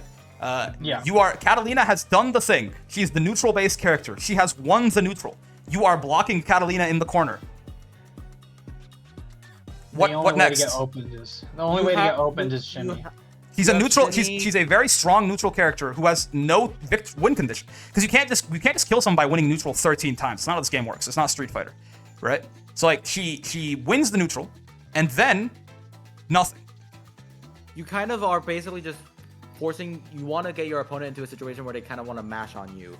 But she's not. I mean, but it's not like she has a ton of plus frames or they can do an EX fireball once. Sure. So here's the thing. How she punishes the mashing is by spacing you out. Right. She'll space out with 2M. She'll use parry the backdash, or she'll use it to block a mash. Basically, she kind of wants to space trap you. She's getting you by space trapping instead of using. And don't get me wrong, that works really well against Ladiva. I think Katalina is genuinely like. If a Katalina is playing well in the corner, there's like almost nothing, no button Ladiva can hit that isn't a gigantic risk. But there's also the 214L stuff. Is that Enchanted Lands, the dash, right? Yeah, her dash. Yeah, if he spaces it out, it can be minus but still safe. I think it's minus but still safe. Yes. And it also will catch people trying to mash on your 2Ms or stuff. Right. But I feel like just because you can zone out the character with the worst neutral in the video game in the corner there does not mean that standing there and just waiting for your opponent to hit a button and hoping that it works out, I don't think is necessarily a very strong win condition for a character that has no other win condition. Yeah. The thing is that her normals actually fight really well against some of the other characters, and Katalina does have some good situations where she can actually do well against other characters. For example, Katalina correctly with meter can stop Siegfried Fireball every turn. Is that Yeah, with with meter. her own fireball there? Or Yeah, what? but Her U Fireball Yeah. will stuff Siegfried Fireball if you're on the ball. He has So to the spend damage- 50 meter to beat his cooldown, is what you're telling me? 25 in this case. I guess, yeah, you're right. If it hits, it'll refund And also, itself. It's still- it also completely shuts down Siegfried from doing neutral Fireball. Yeah. Yeah, it's true. Any fireball and like she has like some situational good applications of her ultimate skills, but they all kind of need a tune-up. She's in a weird spot where like she has a lot of tools that on paper say, oh, this is a great fighting game character, but in application she's just so lukewarm. She just doesn't do it well. Catalina will be They really amazing tune in everything Street up. Fighter. She'll be, I mean, She maybe would not be great in 6. Maybe not Street 6. She'll be really good Yeah, in like maybe. SF5 or I something. feel like she might pull above Metera and Ferry. Listen, I'll split the difference. I can do this, right? Because I think Ferry does have quite a few flaws to her. But I just feel like Yeah, because something I've noticed, at least a lot of Katalina stuff can 5U through Ferry stuff. Like she can easily get through Ferry's neutral. That's just because Ferry kind of doesn't do her job well. yeah, like I'm okay, but I feel I'm okay with Ferry potentially being a little too flawed of a zoner to be above Catalina there. But like, again, I'm just like, so for example, so even against a very favorable matchup for Catalina is Ladiva, and the way that Catalina wins that matchup is by winning neutral like 12 times in a row, right? Yeah. And it just works because Ladiva's neutral is that bad and Catalina's neutral is that good. But even in that matchup, she just has to win neutral like 12 times in a row and then finally kill Ladiva. Right? That's not good. For that to be like one of your best matchups in the game, that is not good. I'm just wondering because the thing is that Katalina has good neutral, she has good damage, and she has good defense. She has good damage in the corner though, No, she has good damage mid-screen as well. with the ultimate skills, you're saying. Yeah. That's kinda she has good everyone, damage though. Who doesn't have good mid? Metera? Oh, I mean, okay, but the full zoner does not hit quite as hard, yeah. Like most characters in the game, like almost basically everyone who's above her on this list, if they hit you mid-screen and they have an ultimate skill conversion, they can do a lot of damage, right? Yuel Yeah. can, Beelzebub can, Charlotta can, Zooey, I think can? Actually, I'm not so sure about Zooey. I don't know what her mid-screen corner combos look like. This motherfucker can, he can, she can, right? I feel like spending 50 that's why meter I'm- to have good mid-screen is not special, necessarily. That's why I'm wondering if Katalina goes just above Metera in that case, because the fact of the matter is Metera is suffering both from her damage and her awful defense for good neutral, while Katalina has good neutral, good defense, and has just average damage. But I feel The like thing with It's kind of like that stat. this character has to thing. win neutral 12 times in a row. This character has to win neutral 14 times in a row, but is spending the entire match at full screen zoning you out. So I think it's a little easier for her. I think But we're also- underestimating but cat also- damage a bit here. Maybe, Also, maybe. It's pretty hard. Metera also blows up when you get in on her. That's fair. Which is super easy to do. Katalina's Katalina okay. holds her ground. Callie has a meterless reversal. Yeah. Fine. Okay, I've been convinced. Just because I think the defense from Catalina is significantly better than the defense from Metera. Don't worry, chat. I was able to fight for Katalina. Listen, I have no like hate boner against Catalina. I wasn't, I was thinking it through. And at first I was like, I don't see it. And now, okay, I kind of see it. It's so weird because like she's not that far from being the same character as Gran and Djeeta. He is like she's just a few buffs away from becoming a legit threat.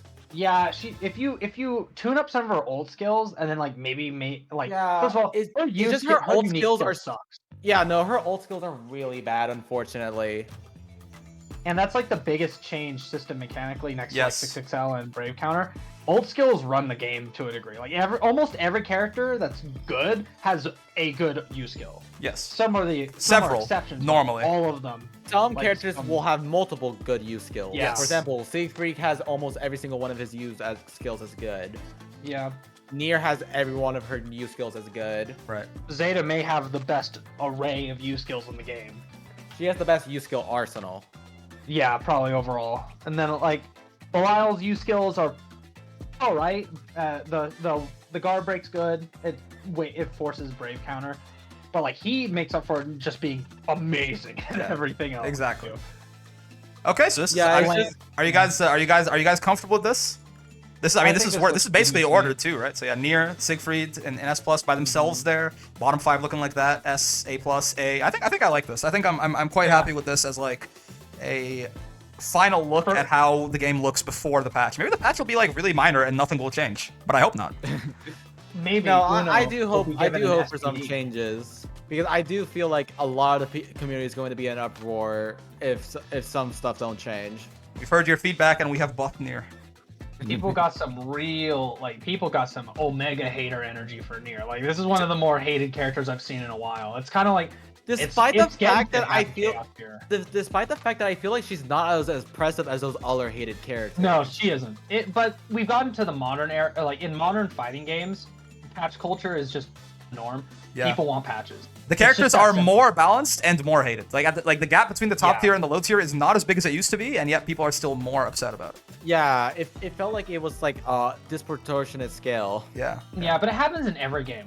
Street Fighter's got Luke and Ken and JP. Those three kind of run it. Like, those are the three everyone hated for ages.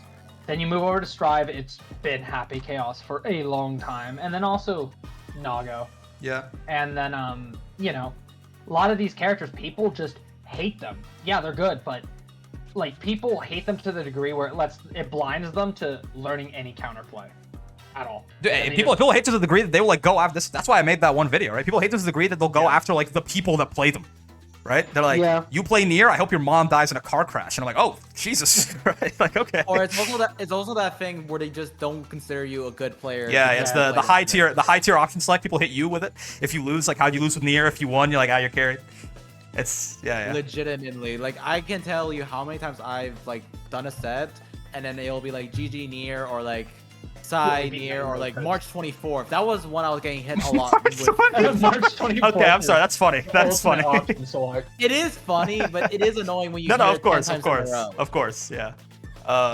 Yeah, I Especially mean, when you're being as polite as possible.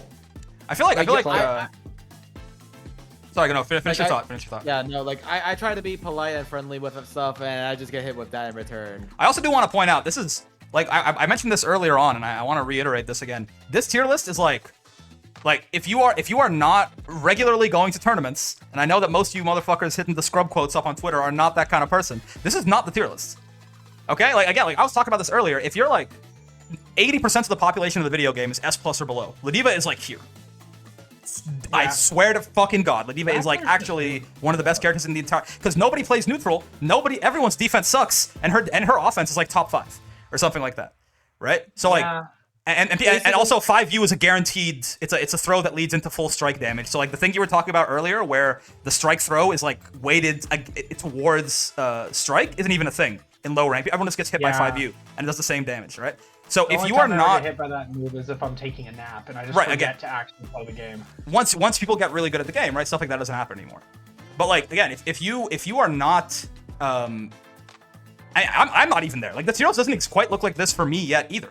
Right? Like if you are not like at Yeah, that's the thing. Like, this is basically for like the highest level of play. Right. Hopefully for the highest level of play, like playing tournaments. Like you're fighting Aaron the Mac, you're fighting Koji. exactly, right? There's You're like also fighting. one You're more fighting factor. for like. You're fighting for like grand finals of a majors. Right. The things that make a lot of the characters weak that we talked about, and the things that make a lot of the characters strong that we talked about, are not implemented in the same way. In not even like, you know, oh, you're bad at the game level. No, like even at like early master rank, like I am right now, or like even in like S++ or S+, which is like, you know, still like good players, but the tier list would look very different. I might make a low rank tier list on my own at some point. I think that'd be very funny. I mean, the discussion that we had today kind of has examples of that. For example, like I like to think that I'm a top player. Yeah. No, absolutely. And Brick, as you man. said, as Brick has said, he's still. I'm not hasn't quite there reached yet. the master tier yet. I'm He's a tournament pretty player good. now, but he's still kind of in the lower levels of the tournament play at the moment. Right. Absolutely.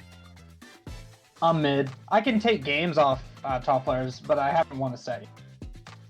We'll get there. We'll get there. But yeah, the main point Yeah. is that this tier list, like a lot of people who are throwing like slinging the hate at all of the high tier players, like the tier list doesn't even look like that for them, man. Like you don't even know what you're talking about necessarily. So Maybe it still looks like that for Nier because Nier's level 1 is very easy as well. But sure, fair enough. Yeah. But like the gap between her and some of the other characters is not nearly as big, right? Oh, there's one last thing I wanted to add, though. Oh, absolutely. It's very important when it comes to the perception of tier lists. This is looking at it from an overall view of the game and its meta. When it comes to who you play, the tier list doesn't matter as much because matchups matter a lot more than the tier list. Which again, So- I was talking about. I was Yeah. arguing to put Katalina as worst worst character in A tier, bottom 6 in the game. It's like, I can't beat, I've never beaten a Katalina, I think. In like the past, like 100 matches that I've played, like 6 of them were Katalina, and I've lost every single one, right? But so matchups do matter a lot more than the tier. Well, it's like player skill, number 1, by far. And then it's the matchup, and then it's the tier list, right? Like, for instance, when it comes to the matchup, right? Here's a good example, and it's very personal to me because it's Uno. Sure. So Uno's probable worst matchup, like the matchup that's feels horrible to play 24/7, is Zooey, who is below him on the tier list we made, and is pretty unanimously not a good character, right? She has a lot of problems. Yeah. You want to know a character I think Uno does extremely well against? Siegfried. I think he does great because his projectile just beat Siegfried's projectile. Right. Just turns it off at any point on reaction, unless I'm really slow on the ball, which occasionally I am. But realistically, if he does the animation to throw it, if it's not the ultimate, I can on reaction use my light version to destroy it. I don't even need to spend the cooldown. I can just kill it with light. You can sort of think of this as like, oh, sorry, no, finish your thought. And then like on like in Siegfried's defense, right? He's his buttons. Anre's like the range Anre's fighting at, like his buttons, he kind of just wins all his buttons just kind of are winning. Like the only thing he has to worry about is DP, but like in general, Anre just does really well at zoning out Sieg and playing it. And it's like, but Sieg's number 2 here. Like, why would he struggle against any mid tier? Matchups matter. Yeah, and you could probably think of this like if you did it the old school way people used to make tier lists, where they would go through for every single character and check like Nier's matchup against all 29 other characters, right? And then the person with the most winning matchups would be number 1, the person with the second most winning matchups would be number 2, etc. Right? So like it's a very holistic thing, right? Character to character, your experience will vary greatly. And then there's also the fact that like you have bad matchups, but how common are they? So like there'll be characters that have like a large amount of winning matchups, but they lose to all the top tiers. So or if you're Siegfried and you have a bad matchup against Anre, that's fine. You're never going to see him. So you basically don't have a bad matchup. Yeah. It's also why 2B is so high up. Why she's not as high up. A lot of the critical matchups she has that she brutalizes in. Look, she brutalizes a lot of the low tiers, but what does she do against the top tiers? Has some trouble, yeah. Yeah.